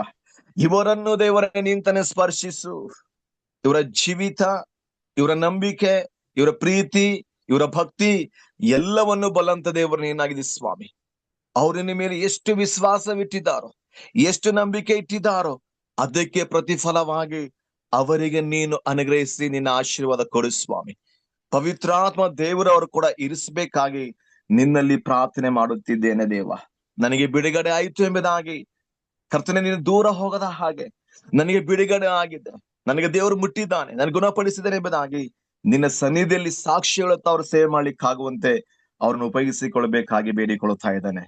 ಎಲ್ರು ಲೋಕೇಶ್ ಅಂಕಲ್ ಅವರ ಕುಟುಂಬಕ್ಕಾಗಿ ಪ್ರಾರ್ಥಿಸ್ತಾ ಇದ್ದೇನೆ. ಅವರ ಗ್ರ್ಯಾಂಡ್ ಚಿಲ್ಡ್ರನ್ಗೋಸ್ಕರ ಪ್ರಾರ್ಥನೆ ಮಾಡ್ತಿದ್ದೇನಪ್ಪ ಸ್ವಾಮಿ. ಪದ್ಮಿನಿ ಅಮ್ಮಗಳಿಗೋಸ್ಕರ ಪ್ರಾರ್ಥಿಸ್ತಾ ಇದ್ದಾನೆ. KP ರವಿ ಬಳ್ಳಾರಿ ಅವರ ಬಿಸಿನೆಸ್ಗೋಸ್ಕರ ಪ್ರಾರ್ಥನೆ ಮಾಡ್ತಿದ್ದಾನೆ. ವಿಕ್ರಮ್ ಕೊಲ್ಕರ್ ಇವರ ಒಂದು ಹೆಲ್ತಿಗೋಸ್ಕರ ಪ್ರಾರ್ಥನೆ ಮಾಡ್ತಿದ್ದಾನೆ. ರೇಖಾ ಹೆಲ್ತಿಗೋಸ್ಕರ ಪ್ರಾರ್ಥನೆ ಮಾಡ್ತಿದ್ದಾನಪ್ಪ. ಏಬೆಲ್ ಪ್ರಕಾಶ್ ಅವರ ಹೆಲ್ತಿಗೋಸ್ಕರ ಪ್ರಾರ್ಥನೆ ಮಾಡ್ತಿದ್ದಾನೆ. ಸಂತೋಷ್ ಮಂಡಿ ಅವರ ಹೆಲ್ತಿಗೋಸ್ಕರ ಪ್ರಾರ್ಥನೆ ಮಾಡ್ತಿದ್ದಾನಪ್ಪ. ದೇವ್ರೇ, ನಿನ್ನ ಕೃಪೆ ಅವ್ರ ಮೇಲೆ ಚಾಚಪ್ಪ. ಅವರ ನೋವು, ಅವರ ದುಃಖ, ಅವರ ರೋಗ, ಅವರ ಸಮಸ್ಯೆಗಳು, ಅವರ ಬಾಧೆಗಳು, ಅವರ ಇಕ್ಕಟ್ಟು, ಅವರ ಬಿಕ್ಕಟ್ಟು, ಅವ್ರ ಕಣ್ಣೀರು, ಅವ್ರ ವ್ಯಸನ, ಅವರ ಬಾಧೆ ಎಲ್ಲವನ್ನು ಬಲ್ಲಂತ ದೇವರು ನೀನು ಸ್ವಾಮಿ. ದೇವ್ರೇ, ನಮ್ಗಿಂತಲೂ ಅವ್ರನ್ನ ಹೆಚ್ಚಾಗಿ ಪ್ರೀತಿ ಮಾಡುವಂತ ಕರ್ತ ನೀನಾಗಿದ್ದೀಯಪ್ಪ. ಅದಕ್ಕಾಗಿ ಅವರನ್ನು ನಿನ್ನ ಕೃಪೆಗೆ ಅನುಸಾರವಾಗಿ ಅವರನ್ನು ಸ್ಪರ್ಶಿಸಿ ಅವ್ರನ್ನ ಬಿಡುಗಡೆ ಕೊಡು ಎಂಬುದಾಗಿ ನಿನ್ನಲ್ಲಿ ಪ್ರಾರ್ಥನೆ ಮಾಡ್ತಿದ್ದೇನಪ್ಪ. ದೇವ್ರೇ, ಅವರನ್ನು ತೊರೆಯಬೇಡಪ್ಪ, ಅವರನ್ನು ಮರಿಬೇಡಪ್ಪ. ಒಂದು ವೇಳೆ ನೀನು ತೊರೆಯುವುದಾದ್ರೆ, ನೀನು ಮರೆಯುವುದಾದ್ರೆ ಖಂಡಿತವಾಗಿ ಅವರು ಅಲ್ಲೋಲ ಕಲ್ಲೋಲವಾಗ್ತಾರಪ್ಪ.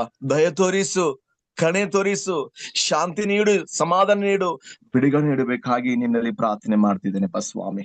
ವಿಶೇಷವಾಗಿ ವರಲಕ್ಷ್ಮಿ ಅವರ ಫ್ಯಾಮಿಲಿಗೋಸ್ಕರ ಪ್ರಾರ್ಥನೆ ಮಾಡ್ತಿದ್ದಾನೆ. ಪಾಸ್ಟರ್ ದಾನಿಲ್ ಅವರ ಹೆಲ್ತಿಗೋಸ್ಕರ ಪ್ರಾರ್ಥನೆ ಮಾಡ್ತಿದ್ದಾನೆ. ಹಾಗೂ ಪುಷ್ಪಲತಾ ಅವರ ಹೆಲ್ತಿಗೋಸ್ಕರ ಪ್ರಾರ್ಥನೆ ಮಾಡ್ತಿದ್ದಾನೆ. ಸೌಕಯ್ಯ ಅವರ ಹಾರ್ಟ್ ಪ್ರಾಬ್ಲಮ್ಗೋಸ್ಕರ ಪ್ರಾರ್ಥನೆ ಮಾಡ್ತಿದ್ದಾನೆ. ಮಂಗಳಮ್ಮ ಅವರ ಹೆಲ್ತಿಗೋಸ್ಕರ ಪ್ರಾರ್ಥನೆ ಮಾಡ್ತಿದ್ದಾನೆ. ಅನಿತಾ ಪ್ರಸಾದ್ ಅವರ ಹೆಲ್ತಿಗೋಸ್ಕರ ಪ್ರಾರ್ಥನೆ ಮಾಡ್ತಿದ್ದಾನೆ. ದೇವ್ರೆ, ರಾಹುಲ್ ಹೆನ್ರಿಗೋಸ್ಕರ, ಜಾನ್ಸನ್ ಹೆನ್ರಿಗೋಸ್ಕರ, ಅವ್ರ ಹೆಲ್ತಿಗೋಸ್ಕರ ಪ್ರಾರ್ಥನೆ ಮಾಡ್ತಿದ್ದೇನಪ್ಪ. ಅವ್ರನ್ನು ಸಹ ಕರುಣಿಸಪ್ಪ, ಅವ್ರನ್ನು ಸಹ ಕಟಾಕ್ಷಿಸು ಕರ್ತನೆ. ನಿನ್ನ ಅದ್ಭುತವಾದ ಗಾಯಗಳ ಕರಗಳಿಂದ ಸ್ವಾಮಿ ಸ್ಪರ್ಶ ಮಾಡು ಕರ್ತನೆ. ಅವ್ರಿಗಿರ್ತಕ್ಕಂಥ ಎಲ್ಲ ಸಮಸ್ಯೆಗಳು, ರೋಗ ರುಜಿನಗಳು ಅದರಿಂದ ಮುಕ್ತಿಗೊಡಬೇಕಾಗಿ ನಿನ್ನಲ್ಲಿ ನಾನು ಕೇಳ್ತಾ ಇದ್ದೇನಪ್ಪ ಸ್ವಾಮಿ. ವಿಶೇಷವಾಗಿ ಪಾಸ್ಟರ್ ಜಾನ್ಸನ್ ಎಚ್ ಅವರ ಕುಟುಂಬಕ್ಕಾಗಿ ಮತ್ತು ಕಡಿಯೂರ್ ಸಭೆಗೋಸ್ಕರ, ಸೇವೆಗೋಸ್ಕರ ಪ್ರಾರ್ಥನೆ ಮಾಡ್ತಿದ್ದಾನೆ. ದಯಾನಂದ್ ಹೆಲ್ತಿಗೋಸ್ಕರ ಪ್ರಾರ್ಥನೆ ಮಾಡ್ತಿದ್ದಾನೆ. ಮತ್ತು ಯಶವಂತ್ ಅವರು ಕರ್ತನೆ ಮಾಳಿಗೆಯಿಂದ ಬಿದ್ದು ಸ್ವಾಮಿ ಏಟ್ ಮಾಡ್ಕೊಂಡಿದ್ರೆ ಎಂಬುದಾಗಿ ನಾವು ಕೇಳಿದೆ, ಅವರಿಗಾಗಿ ಪ್ರಾರ್ಥನೆ ಮಾಡ್ತಿದ್ದಾನೆ. ನೀನೊಬ್ಬನೇ ಎಲ್ಲ ಮಾಡಲು ಶಕ್ತನಾಗಿದ್ದೆ. ನೀನು ನುಡಿದ ಮಾತ್ರಕ್ಕೆ ಸಮಸ್ತ ಉಂಟು ಆಗಿದೆ. ನೀನು ಮುಟ್ಟುವುದರ ಮುಖಾಂತರವಾಗಿ ಬಿಡುಗಡೆ ಉಂಟಾಗಿದೆ. ನೀನು ಹೇಳುವುದರ ಮುಖಾಂತರವಾಗಿ ಬಿಡುಗಡೆ ಉಂಟಾಗಿದೆ. ನಿನ್ನ ಗೊಂಡೆಯನ್ನು ಮುಟ್ಟುವುದರ ಮುಖಾಂತರವಾಗಿ ಬಿಡುಗಡೆ ಉಂಟಾಗಿದೆ. ನಿನ್ನ ನೆರಳನ್ನು ಹಾಕುವುದರ ಮುಖಾಂತರವಾಗಿ ಬಿಡುಗಡೆ ಉಂಟಾಗಿದೆ ಸ್ವಾಮಿ. ನಿನ್ನಲ್ಲಿ ಮಾತ್ರ ಶಕ್ತಿ ಇದೆ ಕರ್ತನೆ. ನಾವು ಡಾಕ್ಟರ್ ಬಳಿಗೆ ಹೋಗ್ಬೋದು, ಅವ್ರಿಗೆ ಹಣ ಕೊಡಬಹುದು, ಡಾಕ್ಟರ್ ನನ್ನ ಗುಣಪಡಿಸಿ ಅಂತ ಕೇಳ್ಕೊಳ್ಬಹುದು, ಅವ್ರ ಚಿಕಿತ್ಸೆ ಮಾತ್ರ ಕೊಡ್ಬೋದಪ್ಪ. ಆದರೆ ಗುಣಪಡಿಸುವಂತ ದೇವರು ನೀನು, ನಿನ್ನೊಬ್ಬನೇ ಬಿಡುಗಡೆ ಮಾಡಲು ಶಕ್ತನು ನೀನು ಸ್ವಾಮಿ. ಅದಕ್ಕೋಸ್ಕರ ದೇವ್ರೆ, ಈ ಎಲ್ಲಾ ಪ್ರಾರ್ಥನೆ ವಿಜ್ಞಾಪನೆಗಳನ್ನು ನಿಂತನೆ ಕೇಳಿ ಸ್ಪರ್ಶ ಮಾಡಪ್ಪ, ಬಿಡುಗಡೆ ಕೊಡಪ್ಪ. ಇರುವಷ್ಟು ದಿನಗಳ ಕಾಲ ಸಂತೋಷ ಕೊಡಪ್ಪ. ಆದ್ರೆ ಸಂತೋಷವು ನಿನ್ನ ನಾಮದ ಮಹಿಮೆಗೋಸ್ಕರ ಕಾಲ ಕಳೀಲಿಕ್ಕಾಗುವಂತೆ ನಿಂತನೆ ಸಹಾಯ ಮಾಡಿ ಎಂಬುದಾಗಿ ನಿಮ್ಮನ್ನು ಪ್ರಾರ್ಥಿಸ್ತಾ ಇದ್ದೇವೆ. 10ನೇ ತರಗತಿ ಮಕ್ಕಳ ಪರೀಕ್ಷೆಗೋಸ್ಕರ ಪ್ರಾರ್ಥಿಸ್ತಿದ್ದೇನೆ. 10ನೇ ತರಗತಿ ಮಕ್ಕಳ ಪರೀಕ್ಷೆಗಳನ್ನ ಆಶೀರ್ವಾದ ಮಾಡು. ಎಲ್ಲಾ ಮಕ್ಕಳು ಚಂದವಾಗಿ ಅಂದವಾಗಿ ಪರೀಕ್ಷೆ ಬರೆದು ಪಾಸ್ ಆಗ್ಲಿಕ್ಕಾಗುವಂತೆ ನಿಂತನೆ ಸಹಾಯ ಮಾಡು ಕರ್ತನೆ. ಹಾಗೂ ಈ ಒಂದು ಝೂಮ್ ಮಾಧ್ಯಮದಲ್ಲಿ ಇರುವಂತ 19 ಫ್ಯಾಮಿಲಿಗೋಸ್ಕರ ಪ್ರಾರ್ಥನೆ ಮಾಡ್ತಿದ್ದೇನಪ್ಪ ಕರ್ತನೆ. 19 ಫ್ಯಾಮಿಲಿಗಳನ್ನು ಹೆಚ್ಚಾಗಿ ನೀವು ಆಶೀರ್ವಾದ ಮಾಡು. ಪ್ರತಿ ಮುಂಜಾನೆ ವೇಳೆಯಲ್ಲಿ ಎದ್ದು ಆತುರದಿಂದ ಇವತ್ತು ನಾನು ದೇವರ ಸ್ವರವನ್ನು ಕೇಳಬೇಕು. ದೇವರು ಇವತ್ತು ನನ್ನ ಕೂಡ ಏನು ಮಾತಾಡ್ತಿದ್ದ, ನಾನು ಏನು ಕಲಿಬೇಕು, ನಾನು ಆತನ ಸ್ವರವನ್ನು ಕೇಳಬೇಕೆಂಬ ಆಲೋಚನೆಯಿಂದ ಸ್ವಾಮಿ ನಿನ್ನ ಸನ್ನಿಧಿಗೆ ಬಂದಿದ್ದಾರಪ್ಪ ಸ್ವಾಮಿ. ತನ್ನ ಕೆಲಸ ಕಾರ್ಯವನ್ನು ಬಿಟ್ಟು ನಿನ್ನ ಸನ್ನಿಧಿಗೆ ಬಂದಿದ್ದಾರೆ. ಅದಕ್ಕೆ ಪ್ರತಿಫಲ ಪರಲೋಕದ ದ್ವಾರವನ್ನು ತೆರೆದು ಹಿಡಿಸಾಲಷ್ಟು ಆಶೀರ್ವಾದ, ಆರೋಗ್ಯ ಭಾಗ್ಯವನ್ನು ಎಲ್ಲರಿಗೂ ದಯಪಾಲಿಸಿಕೊಟ್ಟು ಎಲ್ಲರೂ ನಿನ್ನ ನಾಮದಲ್ಲಿ ಆತ್ಮಿಕವಾಗಿ ಅವರು ಜೀವಿಸ್ಲಿಕ್ಕಾಗುವಂತೆ ಸಹಾಯ ಮಾಡು ಕರ್ತನೆ. ಘನ ಮಾನ ಮಹಿಮೆ ನಿನಗಾಗಲಿ ಸ್ವಾಮಿ ಕರ್ತನೆ. ಮತ್ತೊಂದು ಸಾರಿ ಪಾಸ್ಟರ್ ಎಂ ರಾಜುಗಾಗಿ ಮತ್ತು ಅವರು ಮಾಡುವಂತ ಕೂಟಗಳಿಗೋಸ್ಕರ ಸ್ತೋತ್ರ ಸಲ್ಲಿಸ್ತೇನೆ. ಆ ಕೂಟಗಳನ್ನ ಆಶೀರ್ವಾದ ಮಾಡು ದೇವರ. ಅನೇಕ ಜನರಲ್ಲಿ ಶ್ರೀರಂಗಪಟ್ಟಣಕ್ಕೆ ಸೇರಿ ಬರ್ಲಿಕ್ಕಾಗುವಂತೆ ನಿಂತನೆ ಪ್ರೇರೇಪಿಸು. ನಿನ್ನ ಆತ್ಮನೆ ತುಂಬಿಸು ಸ್ವಾಮಿ. ಎಲ್ಲ ಕೊರತೆ ನೀಗಿಸು. ಹಣದ ಸಹಾಯವನ್ನಾಗಿ ದಯಪಾಲಿಸಿ ಕೊಡಬೇಕಾಗಿ ನಿನ್ನಲ್ಲಿ ಪ್ರಾರ್ಥಿಸ್ತಾ ಇದ್ದೇನಪ್ಪ. ಮತ್ತೊಂದು ಸಾರಿ ಹೇಗೂ ನಮ್ಮ ಚಿತ್ತವಲ್ಲ ಸ್ವಾಮಿ, ನಿಮ್ ಚಿತ್ತವೇ ನೆರವೇರ್ಲಿ ಕರ್ತನೆ. ಪ್ರಾರ್ಥನೆ ಕೇಳಿದಕ್ಕಾಗಿ ಸ್ತೋತ್ರ. ನಮ್ಮ ವೈರಿಗಳನ್ನ ಆಶೀರ್ವಾದ ಮಾಡು. ನಮ್ಮನ್ನು ಶಪಿಸೋರ್ನ ಆಶೀರ್ವಾದ ಮಾಡು. ನಮ್ಮನ್ನು ಬೈಯೋರ್ನ ಆಶೀರ್ವಾದ ಮಾಡು. ನಮ್ಗೆ ಕೇಡು ಮಾಡ್ಬೇಕೆಂದವ್ರನ್ನ ಆಶೀರ್ವಾದ ಮಾಡು. ನಮ್ಮ ಬಗ್ಗೆ ತಪ್ಪಾಗಿ ಅರ್ಥ ಮಾಡ್ಕೊಂಡವ್ರನ್ನ ಆಶೀರ್ವಾದ ಮಾಡು. ನಮ್ಮ ಬಗ್ಗೆ ಅಲ್ಲ ಸಲ್ಲದಾಗಿ ಹೇಳುವಂತವ್ರನ್ನ ಆಶೀರ್ವಾದ ಮಾಡು. ಅವ್ರು ಏನು ಮಾಡ್ತಿರೋವರು ಸ್ವಾಮಿ ಹರಿಯರು, ಅವ್ರನ್ನ ಕ್ಷಮಿಸಿ ನಿನ್ನ ಸತ್ಯದ ಬೆಳಕಿನಲ್ಲಿ ಅವ್ರು ನಡೆಸ್ಕೊಂಡು ಹೋಗ್ಬೇಕಾಗಿ ನಿಮ್ಮಲ್ಲಿ ಪ್ರಾರ್ಥಿಸ್ತೇವೆ ಕರ್ತನೆ. ಪ್ರಾರ್ಥನೆ ಕೇಳಿದಕ್ಕಾಗಿ ವಂದನೆ ಹೇಳುತ್ತಾ ಯೇಸು ಕ್ರಿಸ್ತನ ಅತಿ ಪರಿಶುದ್ಧವಾದಂತ ನಾಮದಲ್ಲಿ ದೀನನಾಗಿ ಪ್ರಾರ್ಥನೆ ಬೇಡಿ ಹೊಂದಿಕೊಳ್ಳುತ್ತೇವೆ ನಮ್ಮ ತಂದೆಯೇ, ಆಮೆನ್. ನನ್ನ ಮನವೇ ಯೆಹೋವನನ್ನು ಕೊಂಡಾಡು, ನನ್ನ ಸರ್ವೇಂದ್ರಗಳ ಆತನ ಪವಿತ್ರ ನಾಮವನ್ನು ಕೀರ್ತಿಸ್ರಿ. ನನ್ನ ಮನವೇ ಯೆಹೋವನನ್ನು ಕೊಂಡಾಡು, ಆತನು ಮಾಡಿದ ಉಪಕಾರಗಳಲ್ಲಿ ಒಂದನ್ನೂ ಮರೆಯಬೇಡ. ಆಮೇನ್.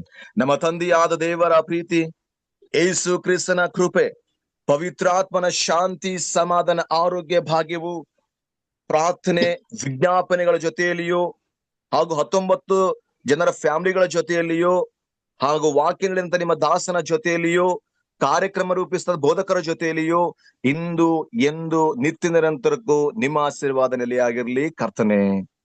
Amen. Amen. Thank you pastor. Thank you. ಎಲ್ಲರಿಗೂ ವಂದನೆಗಳು.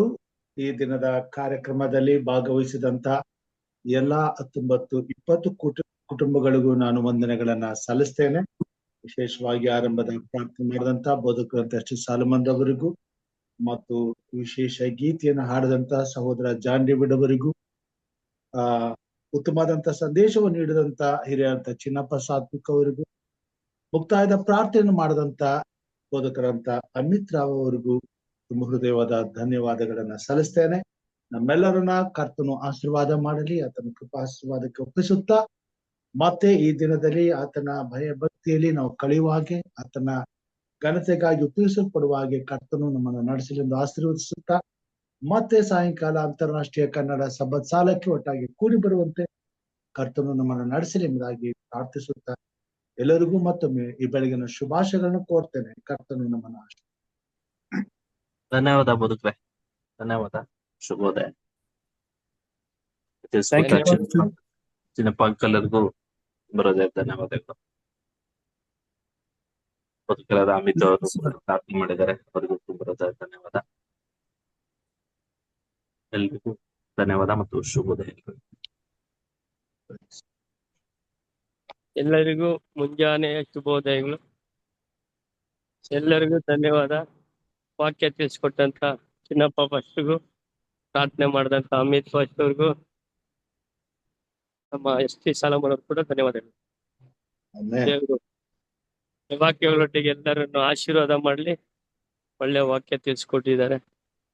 ನಾವು ಯಾವ ರೀತಿ ಪ್ರೀತಿಯಿಂದ ನಡ್ಕೊಳ್ಬೇಕು ಕ್ರಿಸ್ತರಾದ ನಾವು ಅಂತ ಆ ವಾಕ್ಯಗಳ ಪ್ರಕಾರ ನಾವು ನಡೆಯೋಣ.